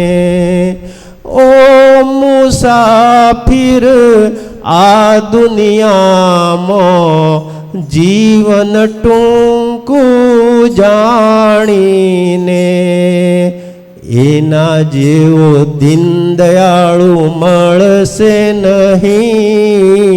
બોલ મનવા બોલ કૃષ્ણ ગોવિંદ હરી. અરે બોલ મનવા બોલ રાધે ગોવિંદ હરી. કંચન સરખી કાયા તારી એક દિન રાખ થવાની છે, કાંચન સરખી કાયા તારી, એક દિન રાખ થવાની છે. અંત સમયના કોઈ ન સાથી, આ સ્વાર્થની બાજી છે. એ સગળું સમજીને, હા એ સગળું સમજીને હરી ભજવા છે કે નહીં? બોલ મનવા બોલ કૃષ્ણ ગોવિંદ હરી, અરે બોલ મનવા બોલ રાધે ગોવિંદ હરી. આ દુનિયા છે પંખીનો મેળો, એક દિન ઉડી જવાનું છે. આ દુનિયા છે પંખીનો મેળો, એક દિન ઉડી જવાનું છે. વાસુદેવભાઈ, ના ભક્તિના રંગમાં તમારે જ્ઞાન સાગરમાં નાહવું છે. લાખેણો આ લાવો, હા લાખેણો આ લાવો, લેવો ચૂકશો નહીં. બોલ મનવા બોલ કૃષ્ણ ગોવિંદ હરી, અરે બોલ મનવા બોલ રાધે ગોવિંદ હરી. પરમાત્મા તો પૂછશે તને વાંચી કિતાબો તારા કર્મની. હે જી પરમાત્મા તો પૂછશે તને વાંચી કિતાબો તારા કર્મની. ત્યારે જવાબ દેશે આ માનવી, ત્યારે જવાબ દેશે આ માનવી કે હે પ્રભુ મેં ખાલી ગુમાવી જિંદગી. એટલા માટે બોલ મનવા બોલ કૃષ્ણ ગોવિંદ હરી, અરે બોલ મનવા બોલ રાધે ગોવિંદ હરી. વારે વારે અવસર નહીં આવે રે ફરી, બોલ મનવા બોલ કૃષ્ણ ગોવિંદ હરી, અરે બોલ મનવા બોલ રાધે ગોવિંદ હરી, અરે બોલ મનવા બોલ રાધે ગોવિંદ હરી. બોલો કૃષ્ણ કનૈયા લાલ. પ્રવીણભાઈએ ખરેખર ખૂબ સરસ ગીત ગાયું. એ પેલા રાગ ઉપર બોલ રાધા બોલ સંગમ હોગા કે નહીં, પણ સરસ ગીત ગાયું મનવા ઉપર. એમને ખરેખર ખૂબ ખૂબ અભિનંદન. વાસુદેવભાઈએ તાળીઓ પાડી એટલે આપણે ફરી તાળીઓ પાડો. બોલો કૃષ્ણ કનૈયા લાલ કી જય.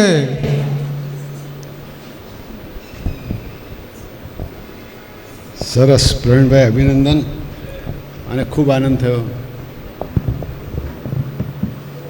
આ ઊંઝામાં આટલી છૂટ લઈ શકાય, બાકી બીજે ક્યાંય બેઠા હોઈએ તો આવી છૂટ લેવાતી નથી હોતી. અહીંયા જૂના 50 વર્ષ જૂના મિત્રો છે પ્રવીણભાઈને, અમે બધા સાથે ભણતા હતા. એ વખતે કાચબો ને કાચબી જળમાં રહેતા લેતા હરીનું નામ એ અમે ગાતા હતા. એટલે યાદ કરીને આજે. અને રમણભાઈએ જે કીધું કે ફિલ્મી ઢાળ છે, વસ્તુ સંગીત તો એક જ છે, પણ એનો ભક્તિમાં ઉપયોગ થાય તો શ્રેષ્ઠ ઉપયોગ, અને પિક્ચરમાં ઉપયોગ થાય તો પિક્ચરની રીતે એનો ઉપયોગ થાય. તમને કદાચ રમણભાઈને કદાચ ખબર હશે કે નહીં, પણ શંભુ શરણે પડી જે આપણે કહીએ છીએ ને, એ પણ ફિલ્મી રાગ ઉપર જ આધારિત છે.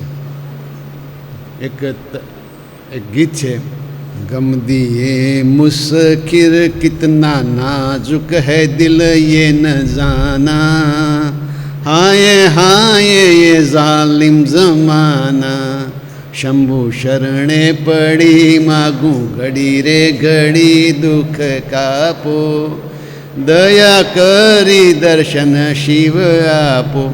ઢાળ લઈ અને ઈશ્વરનું સ્તવન થાય એનાથી રૂડું શું, એટલે બહુ સરસ. ભલે બોલ રાધા બોલવાળું હોય પણ એ સ્તવન સારું હતું. હવે કૃષ્ણના વચનો વિશે વાત કરીએ. ગીતાને આપણે વાત કરતા હતા. ગઈકાલનું અનુસંધાન આપીએ પહેલાં કે કોઈપણ દેવની પૂજા કે ભક્તિ, કોઈપણ દેવની પૂજા એટલે દેવ જરૂરી નથી કે માન્ય દેવ હોય. કોઈ માણસ પોતાના માતા પિતાને દેવ માનતો હોય, કોઈ માણસ પોતાના મિત્રને દેવ માનતો હોય, કોઈ માણસને ખાલી કોઈ નાનકડા પથ્થરમાં પણ શ્રદ્ધા હોય, પણ જે કંઈ પૂજા અર્ચના જે કંઈ શ્રદ્ધાપૂર્વક કરે એ છેવટે પરબ્રહ્મ સુધી જ પહોંચે છે. એટલે માર્ગ ગમે તે હોય, જવાનું તો એક જ જગ્યાએ છે, ત્યાં આપણે પૂરું કર્યું. એટલે આમાં કોઈ મતાંતર છે નહીં, બધા રસ્તા પરમેશ્વર તરફ જ લઈ જાય છે. વળી પ્રત્યેક પ્રાણીમાં ઈશ્વર છે, એટલે એ પણ એક અંશ છે ઈશ્વરનો. એ ધારે તો પોતાની જાતને વિકાસ કરીને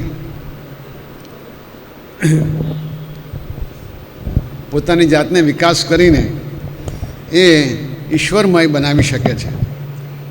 અને આવું કરે તો ચાતુર્વર્ણ્ય કહેવાય. કૃષ્ણે એમ કીધું ચાતુર્વર્ણ્યમ મયા સૃષ્ટા ગુણ કર્મ વિભાગશ.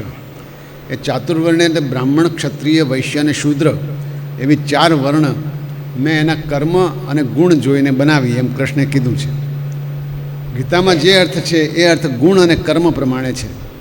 એ પ્રમાણે જોઈએ તો કોઈ પણ સમાજમાં એક વર્ગ એવો હોય કે જે વિદ્વાન હોય અને સમાજના મસ્તક તરીકે કામ કરતો હોય.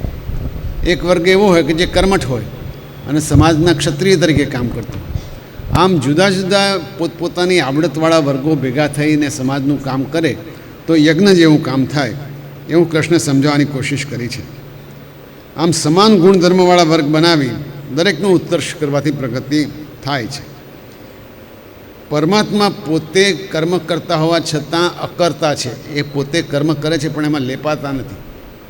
એટલે અગાઉ એક ઉપનિષદનો મંત્ર આપણે કીધેલો એ યાદ કરાવીએ.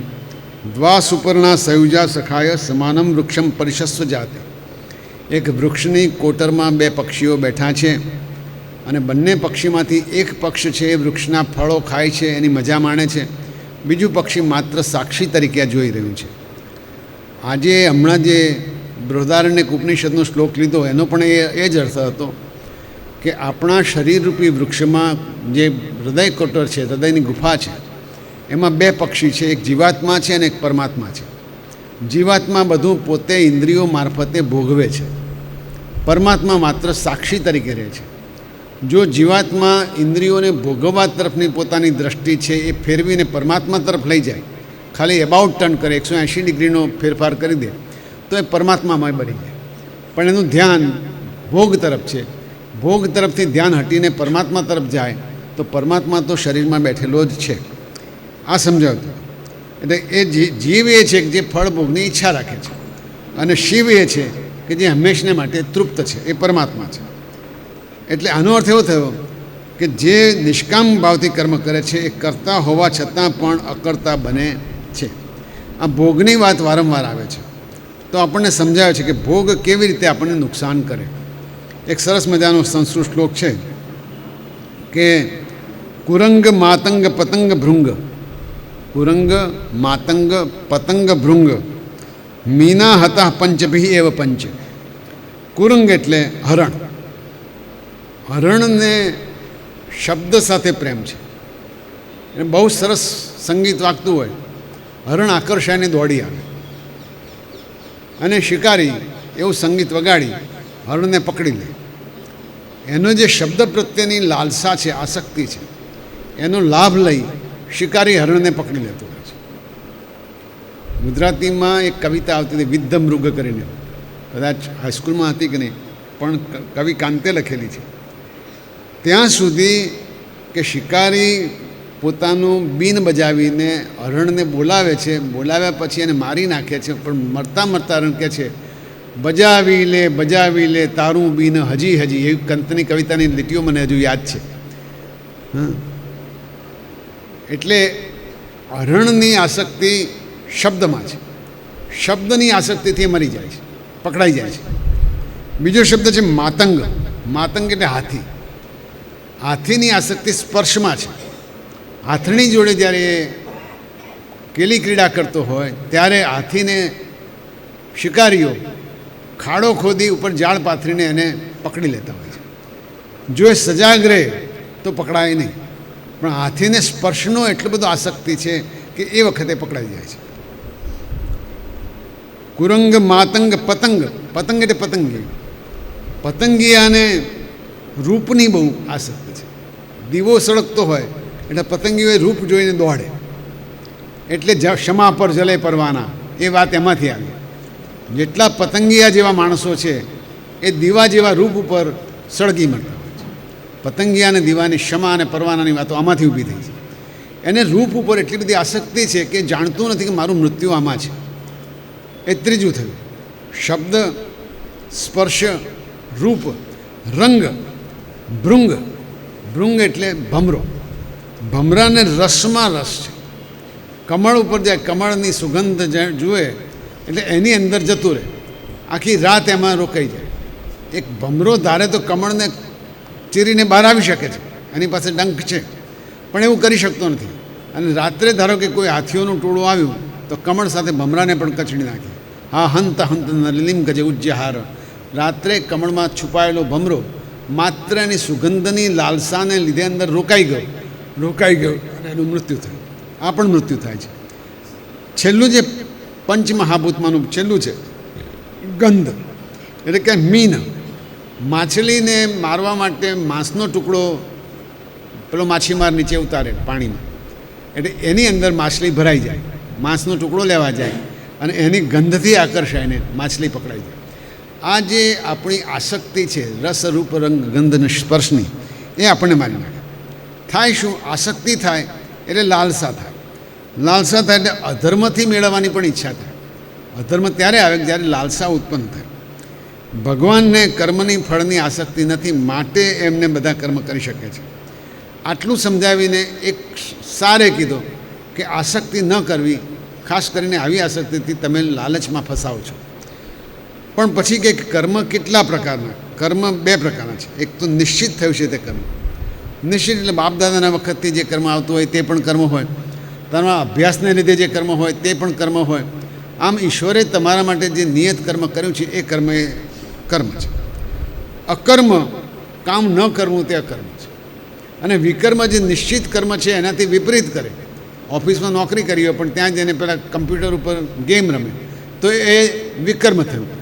અકર્મ, કર્મ અને વિકર્મ આ છે. પછી સમજાવે છે, એક માણસે ધ્યાન કરવા બેઠો છે. એ વખતે એના પિતાજી બાજુમાં બેઠેલા છે અને કોઈ એવો લૂંટારો કે ખરાબ માણસ આવીને છરી લઈને એના પિતા ઉપર હુમલો કરે છે. આ માણસને ખબર પડે છે પણ ધ્યાનમાંથી ઊભો થતો નથી અને પિતાનું ખૂન થઈ જાય છે. આને અકર્મ પણ કહેવાય અને વિકર્મ પણ કહેવાય. અકર્મ એટલા માટે એણે કંઈ કર્યું નહીં, પણ વિકર્મ એટલા માટે કે જે ધર્મ અનુસાર એણે કરવા જેવું હતું તે ન કર્યું, એટલા માટે વિકર્મ પણ કહેવાય. અકર્મ વિકર્મ બની શકે છે. ઘણીવાર અકર્મમાં પણ કર્મનો અનુભવ જોવા મળે છે.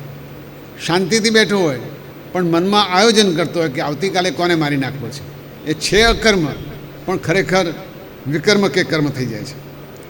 એવી જ રીતે ગાડીમાં બેઠો છે, સ્થિર છે, ગાડી ચાલે છે, આમ અકર્મ છે પણ સાથે સાથે કર્મ પણ ચાલે છે. અકર્મનો બીજો અર્થ એવો થાય પોતાને માટે જે કર્મ કરે છે એ અકર્મ છે. જેમ કે શ્વાસોચ્છ્વાસ એ પણ અકર્મ છે. તો આ કર્મનું ફળ છોડવા માટે જે વાત કરે છે એ સમજવા માટે એક શ્લોક છે. નિરાશીર્યત ચિત્તાત્મા ત્યક્ત સર્વ પરિગ્રહ શરીરમ કેવલમ કર્મમ કુર્વન આપનોતિ કિલ્બિષમ. કેવો માણસ કર્મ કરે તો પણ પાપનો ભાગીદાર નથી થતો, એ આપણને થોડાક શબ્દો સમજાવશે.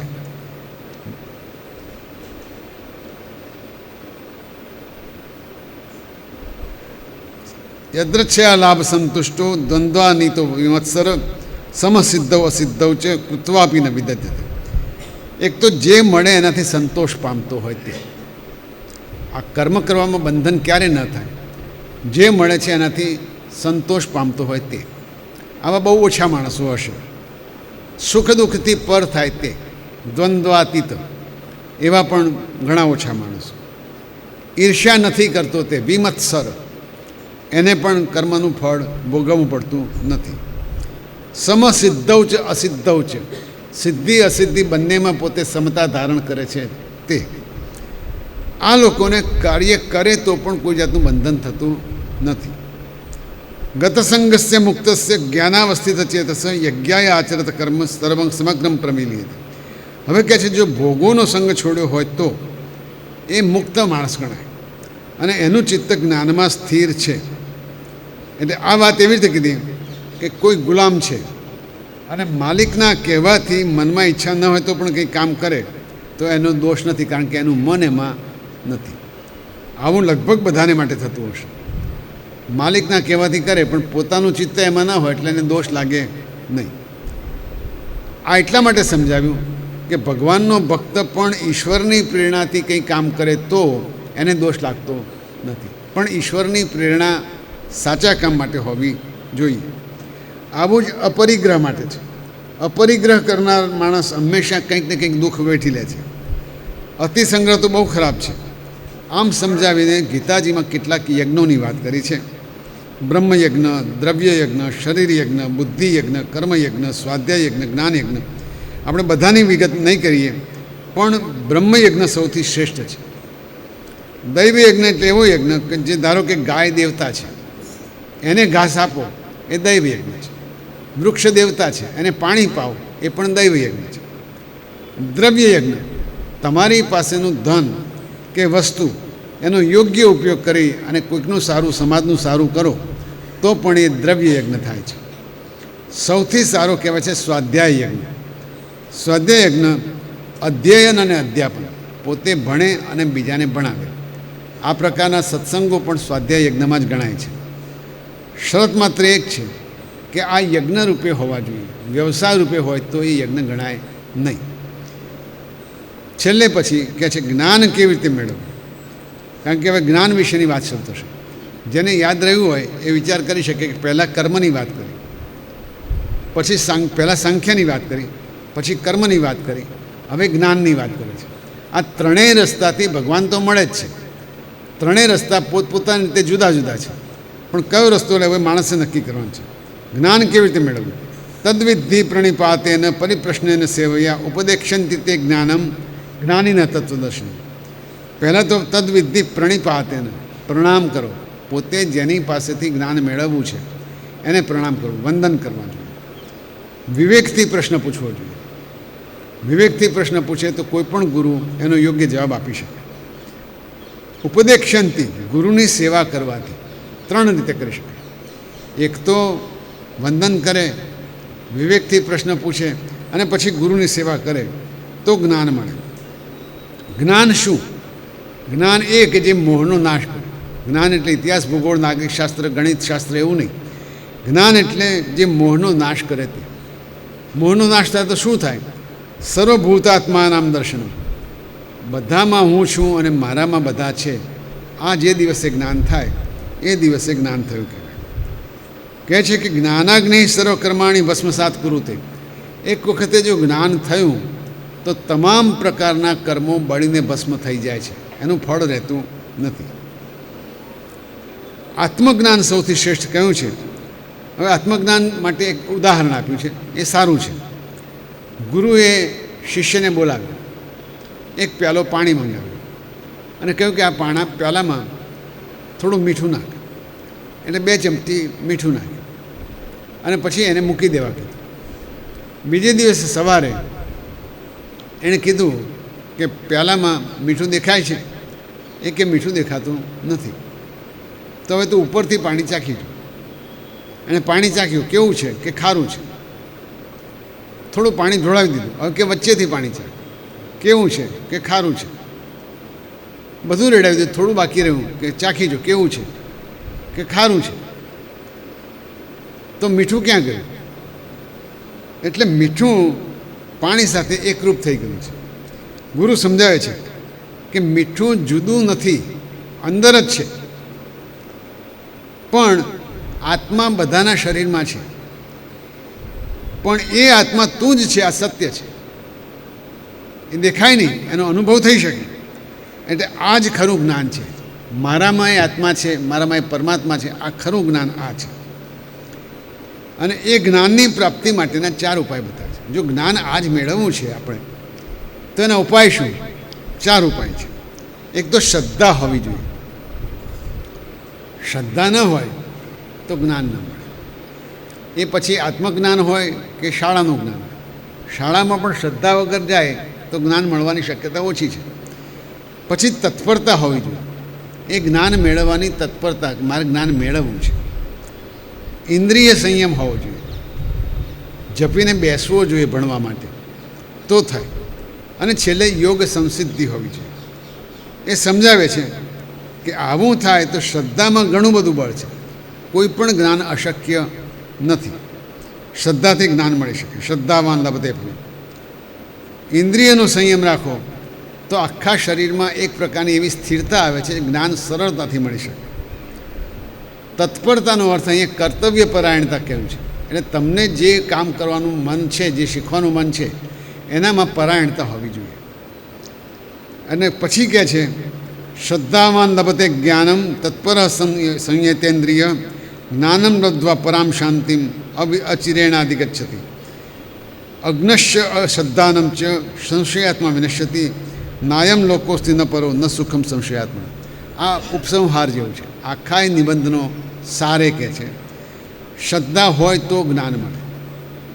શ્રદ્ધા ના હોય અને સંશય એટલે કે શંકા હોય તો જ્ઞાન મળતું નથી. જે અજ્ઞાની છે એ હંમેશા શંકા કરવાના જ છે. અને એ લોકો માટે આ લોકમાંય સુખ નથી અને પરલોકમાંય સુખ નથી. પછી કહે છે યોગ સંન્યસ્ત કર્મણમ, જેણે યોગથી સર્વકર્મ સંન્યાસ કર્યો છે. જ્ઞાન સંક્ષિપ્ત સંશેષણ, જેણે જ્ઞાનથી બધા સંશય કાપ્યા છે, તો એ કર્મથી મુક્ત થાય છે. છેલ્લે આ છેલ્લો શ્લોક એ મંત્રમાં છે તસ્માદ અજ્ઞાન સંભૂતમ દ્વસ્તમ જ્ઞાનાસીનાત્મન છિત્વેનમ સંશયમ યોગમ આતિષ્ઠોત્તિષ્ઠ ભારત. અર્જુનને કૃષ્ણ આ બધું સમજાવીને ઊભા થવાનું કેમ કહે છે કે અજ્ઞાનથી ઊભું થયેલું આ સંશય, અજ્ઞાનથી ઊભી થયેલી શંકા, હું આત્મા નથી શરીર છું એવું અજ્ઞાન તારામાં છે. આ સામે લડે છે શરીરો છે, આત્મા નથી, એ અજ્ઞાન તારામાં છે. હું નહીં મારું તો નહીં મરે, એ અજ્ઞાન તારામાં છે. તું નહીં મારે તો પણ આ મરશે એવું જ્ઞાન તારામાં નથી. એ જ્ઞાનનું નથી માટે અજ્ઞાનને તું છેદી નાખ અને ચોક્કસપણે તું ઊભો થા. શ્રીમદ ભગવદ્ ગીતાના 4th અધ્યાય જ્ઞાન કર્મ સંન્યાસ યોગની સમાપ્તિ થાય છે. હવે જે 5મો અધ્યાય છે એનું નામ કર્મ સંન્યાસ યોગ છે. અર્જુન હવે ચિંતામાં પડી ગયો છે કે આ કૃષ્ણ 2 બાજુની વાત કરે છે. ક્યારેક કેમ છે બધા કર્મ તું છોડી દે, અને બીજી બાજુ એમ કહે તું કર્મ કર. કર્મ છોડી દે એવું કીધા પછી તરત કહેવાય ઊભો થા, એટલે કે કર્મ કર. આ કઈ જાતની વાત છે? એટલે પ્રશ્ન પૂછે છે કે તમે ચોક્કસ મને કહો શું કરવાનું છે. એટલે કૃષ્ણ એમ કહે છે કે કર્મશ્ય સંન્યાહ કર્મયોગસ્ય નિશ્ચય સકુરાવો. કર્મયોગ અને કર્મ સંન્યાસ એ બંને કલ્યાણકારી છે. અને તારે માટે કર્મયોગ સારું છે. બેમાંથી કયું સારું એમ પૂછ્યું છે કે તારે માટે કર્મયોગ સારું. કેમ કે કર્મનો સંન્યાસ કોણ લઈ શકે? જે કોઈનો દ્વેષ કરતો નથી, કંઈ મેળવવા ઈચ્છતો નથી. અહીં તો તારે મેળવવાનું છે. તારે સ્વરાજ્ય મેળવવા માટે તું યુદ્ધ કરે છે. માટે કર્મ સંન્યાસ તારે માટે યોગ્ય નથી.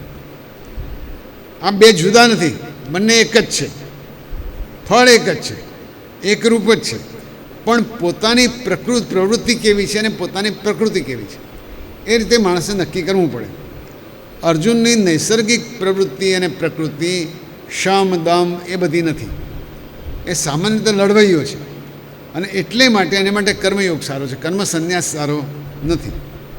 ઘણા બધા નામથી સંન્યાસી હોય છે, પણ સંન્યાસી એટલે કેવાય કહી દીધું, જે કોઈનો દ્વેષ ન કરે, કશું મેળવવા ઈચ્છતો નથી, આવા સંન્યાસી ના હોય તો ખાલી નામના સંન્યાસી કહેવાય. એટલે કર્મ સંન્યાસ બહુ અઘરી વાત છે. 3 પ્રશ્નો આપણી જાતને પૂછવા પડે. તમને ભોગની ઈચ્છા છે કોઈ પણ પ્રકારના, એક તમારામાં દ્વંદ્વ ભાવ છે, ક્યારે મને આ સારું લાગ્યું ને આ ખોટું લાગ્યું, આ સુખ આપે છે દુઃખ આપે છે એવું છે, અને ત્રીજું કોઈનાય પ્રત્યે તમને દ્વેષ થાય છે. આ ત્રણમાંથી એકેય પ્રશ્નનો જવાબ જો હા આવતો હોય તો કર્મ સંન્યાસ તમારા માટે યોગ્ય નથી. તમારા માટે કર્મ યોગ જ યોગ્ય છે. સંન્યાસસ્તુ મહાબાહો દુઃખમ આપતું આયોગ. સંન્યાસ, કર્મનો સંન્યાસ એ બહુ દુઃખદાયક છે, બહુ ઓછા લોકો કરી શકે છે, સિવાય કે પૂર્વજન્મના કર્મથી એવું તૈયાર થઈને આવ્યો હોય. એટલે સમજાવે છે, એક સુંદર સરોવર છે, અહીંથી 2 જ કિલોમીટર દૂર છે, પણ 2 કિલોમીટર દૂર જવા માટે એક ડુંગર ચડવાનો છે. ડુંગર ચડી એમાં જંગલ છે, એમાં હિંસક પ્રાણીઓ છે, ખાવા ન મળે પીવા ન મળે, છે તો 2 જ કિલોમીટર, પણ ખૂબ અઘરો રસ્તો છે. અને જો એ ન કરવું હોય તો લગભગ 15થી 30 કિલોમીટર ફરી અને સરળ રસ્તે જઈ શકાય છે. એ રસ્તે ખાવા પીવાની પણ વ્યવસ્થા છે, એ રસ્તા પર આરામ કરવાની પણ વ્યવસ્થા છે. કદાચ તમે 5 દિવસ મોડા પહોંચો, અહીં તમે કદાચ 2 કલાકમાં જ પહોંચી જઈ શકો. રસ્તો તમારે નક્કી કરવાનો છે. તમારી પ્રકૃતિ જો કર્મ સંન્યાસની હોય તો પણ ભલે, અઘરો રસ્તો છે, બધું છોડી દેવાનું છે, દ્વંદ્વ ભાવ છોડી દેવાનો છે. પણ જો એ ન થઈ શકે તો તમારું કર્મ કરતાં કરતાં, સકામ કર્મ કરતાં કરતાં, ઈચ્છા સાથેનું કર્મ, સકામ કરવું, પણ ધર્મ અનુચિત, ધર્મ પ્રમાણેનું જ કર્મ કરવું. ધર્મે જેને માન્ય રાખ્યું છે એ સકામ કર્મ કરતાં કરતાં એક દિવસ એવો આવશે કે તમે નિષ્કામ કર્મ કરતા થઈ જશો, કારણ કે તમને ઈશ્વરમાં શ્રદ્ધા છે. નિષ્કામ કર્મ કરતાં કરતાં એક દિવસ એવો આવશે કે તમે દ્વંદ્વમાંથી છૂટી જશો, અને એક દિવસ એવો આવશે કે તમે તમારું જે ફળ મેળવવું છે પરમાત્માનું એ મેળવી લેવાના છે. પણ રસ્તો લાંબો છે, પણ ધીમે ધીમે થઈ શકે એવો છે. એટલે સર્વભૂત અંતરાત્માની આ વાત કરી અને કૃષ્ણ અહીંયા અટકે છે. હવે પછીનું જે વાત કરશે એ કર્મયોગની વાત, પણ કોણે કોણે ક્યારે ક્યારે કરવું એ કર્મની વાત કરશે. ત્યાં સુધી એક નાનકડી ધૂન બોલાવીએ આપણે. શ્રી કૃષ્ણ ગોવિંદ હરે મુરારે,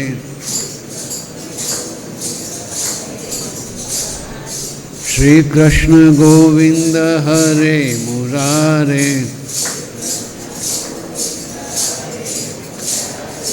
હે નાથ નારાયણ વાસુદેવ,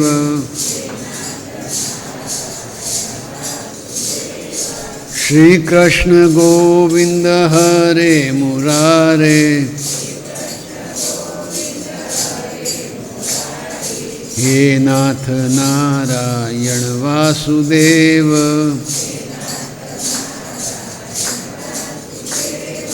ગોવિંદ જય જય ગોપાલ જય જય, રાધા રમણ હરિ ગોવિંદ જય જય, ગોવિંદ જય જય ગોપાલ જય જય, રાધા રમણ હરિ ગોવિંદ જય જય, શ્રી કૃષ્ણ ગોવિંદ હરે મુરારે, હે નાથ નારાયણ વાસુદેવ, करारविन्देन पदारविन्दम् मुखारविन्दे विनिवेशयन्तम्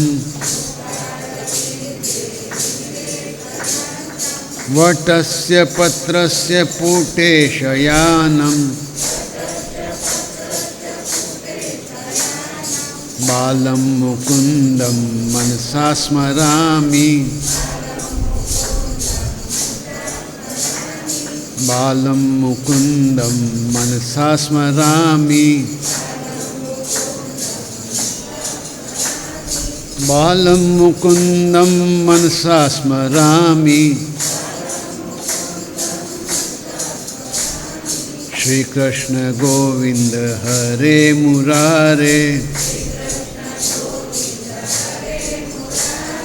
શ્રી કૃષ્ણ ગોવિંદ હરે મુરારે, શ્રી કૃષ્ણ ગોવિંદ હરે મુરારે, શ્રી કૃષ્ણ ગોવિંદ હરે મુરારે. હે નાથ નારાયણ વાસુદેવ, હે નાથ નારાયણ વાસુદેવ, હે નાથ નારાયણ વાસુદેવ.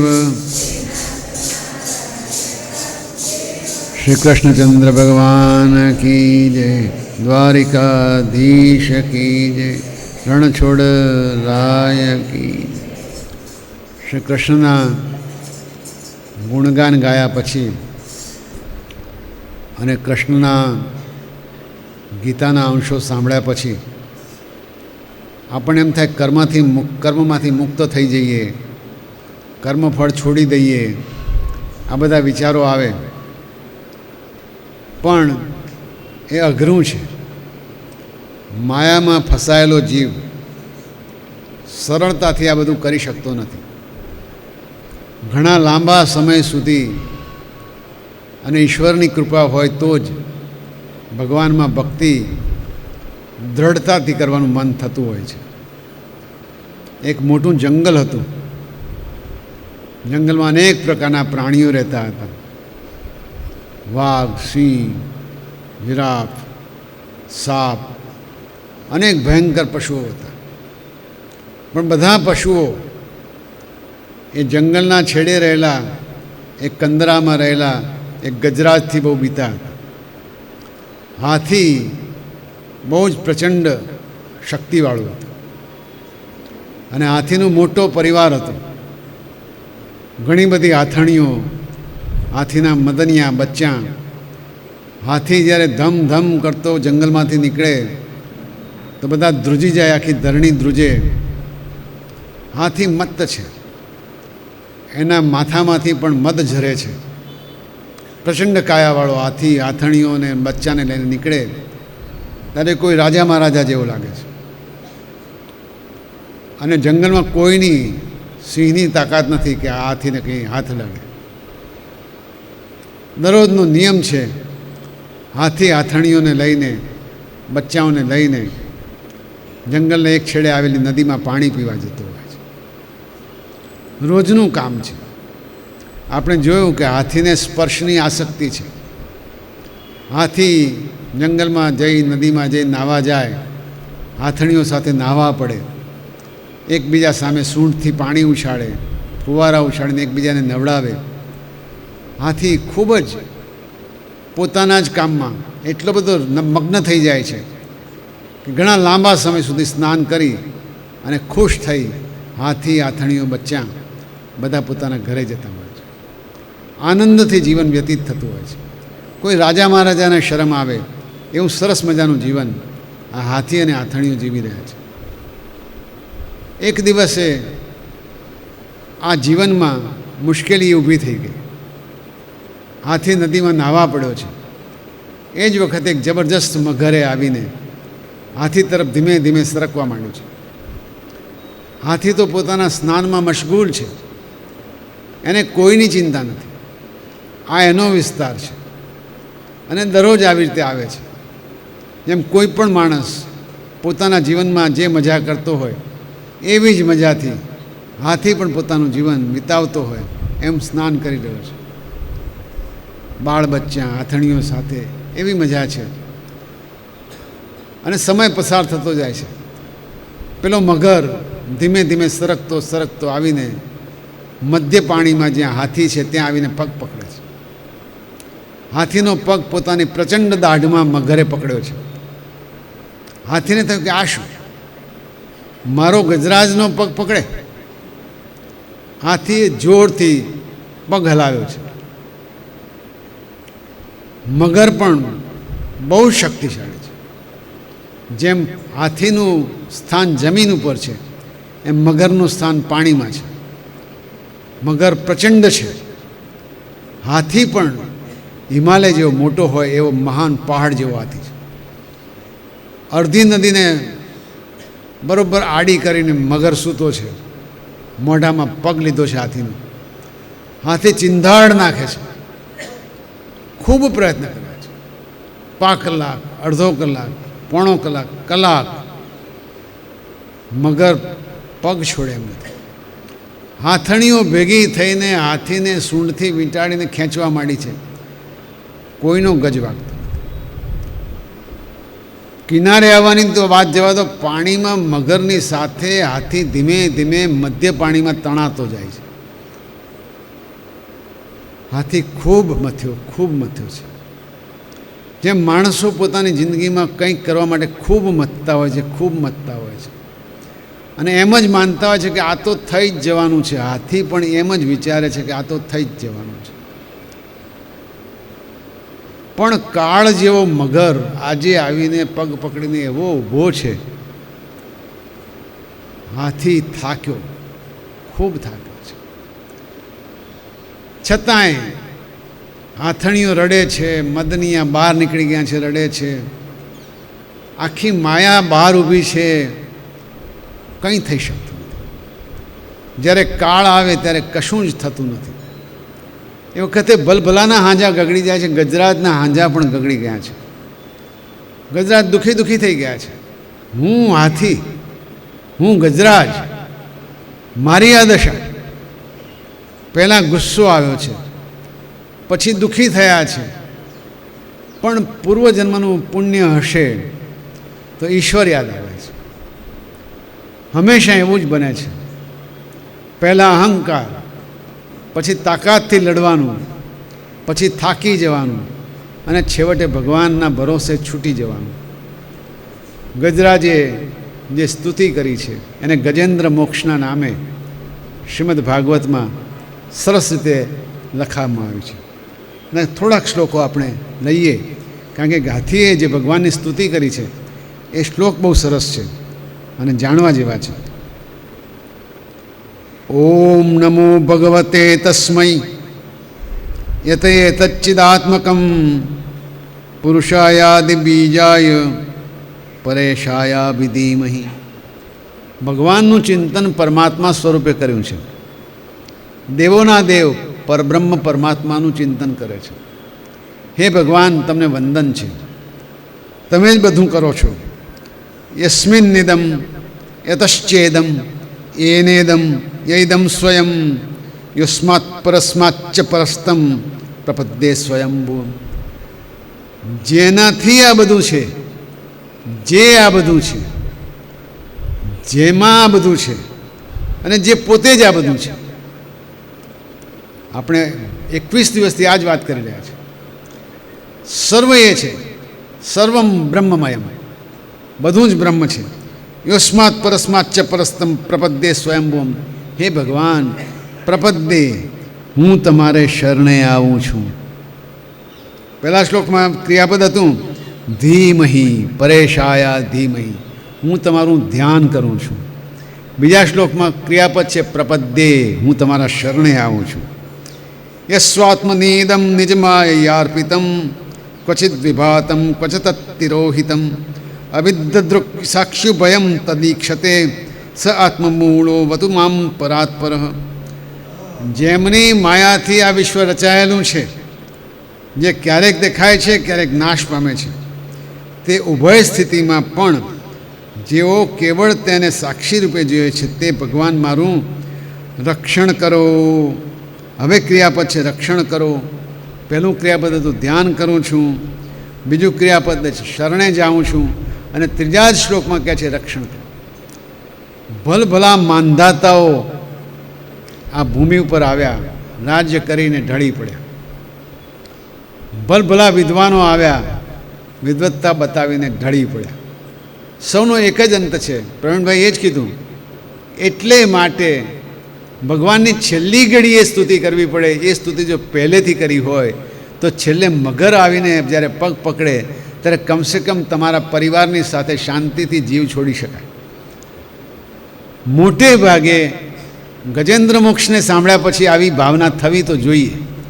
અને ગજેન્દ્ર હજુ આગળ કેટલીક વસ્તુઓ કહે છે. એક છેલ્લા શ્લોકમાં કહે છે કે હે ભગવાન, સવૈ ન દેવા સુરમર્ત્ય ત્રિગમ ન સ્ત્રી ન ષંઢો ન પુમાન ન જંતુ નાયમ ગુણ કર્મ ન સન્ન ચાસન નિષેધ શેષો જયતાદ્રશેષ. હે ભગવાન, હવે નેતિ નેતિ નેતિ નેતિ જ્યાં શિવ કહે છે એ નેતિ નેતિ શું? ન ઇતિ. કેવી રીતે ભગવાનને ઓળખવાનું? ભગવાન આ નથી, ભગવાન આ પણ નથી, ભગવાન ટેબલ નથી, ભગવાન ખુરશી નથી, એ કશું જ નથી એમ બધું નીકળી જાય પછી જે બચે એ ભગવાન છે. અહીં પણ સ્તુતિમાં છે, હે ભગવાન, આપ દેવ નથી, અસુર નથી, મનુષ્ય નથી, પશુ નથી, પક્ષી નથી, સ્ત્રી નથી, પુરુષ નથી, નપુંસક નથી, જીવજંતુ નથી, ગુણ નથી, કર્મ નથી, કાર્ય નથી, કારણ પણ નથી, સર્વ કાંઈનો નિષેધ કરતાં બાકી જે રહે છે તે જ આપનું સ્વરૂપ છે. એવા આપ પરમાત્માને જય હો. નિષેધ શેષો જયતાદ્રશેષ. આ ગજરાજે કરેલી સ્તુતિ લગભગ 40 જેટલા શ્લોક છે અને એ 30 શ્લોકમાં ભગવાનને છેલ્લે કહે છે નાયમ વેદ સ્વમાત્માનમ. હવે આપણે પણ આ જ કહીએ છીએ, નાયમ વેદ સ્વમાત્માનમ. હું મારી જાતને જાણતો નથી, હું મારા આત્માને ઓળખતો નથી. યત શક્ત્યા ધમદ્યા. કેમ નથી ઓળખતો? કેમ કે હું તમારી માયાના પ્રભાવમાં છું. તંદુરત્ય માયા મહાત્મ્યમ. હે ભગવાન, આપના સ્વરૂપને જાણી નથી શકતો એવા અપાર મહાત્માવાળા તમે ભગવંતમિતોસ્મ્યહમ. હું તમારા શરણે આવ્યો છું. આવી જ્યારે એણે સ્તુતિ કરી છે ત્યારે શુકદેવજી કહે છે, હે રાજન, હે પરીક્ષિત, ગજેન્દ્રની આ સ્તુતિ સાંભળી, ભગવાનની સ્તુતિ કરી છે. કોઈ પણ નામરૂપવાળા દેવો એને બચાવવા ગયા નથી. શ્રી હરિ ત્યાં સ્વયં પધાર્યા છે. લક્ષ્મીજી જોડે બેઠેલા ભગવાન ગરુડજીને આજ્ઞા કરી છે, તરત ઊભા થઈને દોડ્યા છે અને ભગવાને ત્યાં આવી વ્યાકુળ ગજેન્દ્રે આકાશમાં હાથમાં ચક્ર ધારણ કરેલા ભગવાનને જોયા છે. ગરુડજી ઉપર બિરાજમાન છે. પાણીમાંથી એક સરસ મજાનું કમળનું ફૂલ ચૂંટીને પોતાની સૂંઢમાં લઈને ભગવાન તરફ ફેંક્યું છે અને બોલ્યો છે, નારાયણ અખિલ ગુરુ ભગવાન નમસ્તે. હે નારાયણ, હે જગતગુરુ, આપને હું નમસ્કાર કરું છું. દુઃખી થઈ ગયેલા ગજેન્દ્રને જોઈને ભગવાન ગરુડ ઉપરથી નીચે ઉતરી ગયા છે. ગજેન્દ્ર ઉપર દયા કરી છે. મગર સહિત ગજેન્દ્રને પાણીમાંથી બહાર ખેંચી લીધો છે. મગરનું સુદર્શન ચક્રથી મુખ ચીરી નાખીને ગજેન્દ્રને મુક્ત કર્યા છે.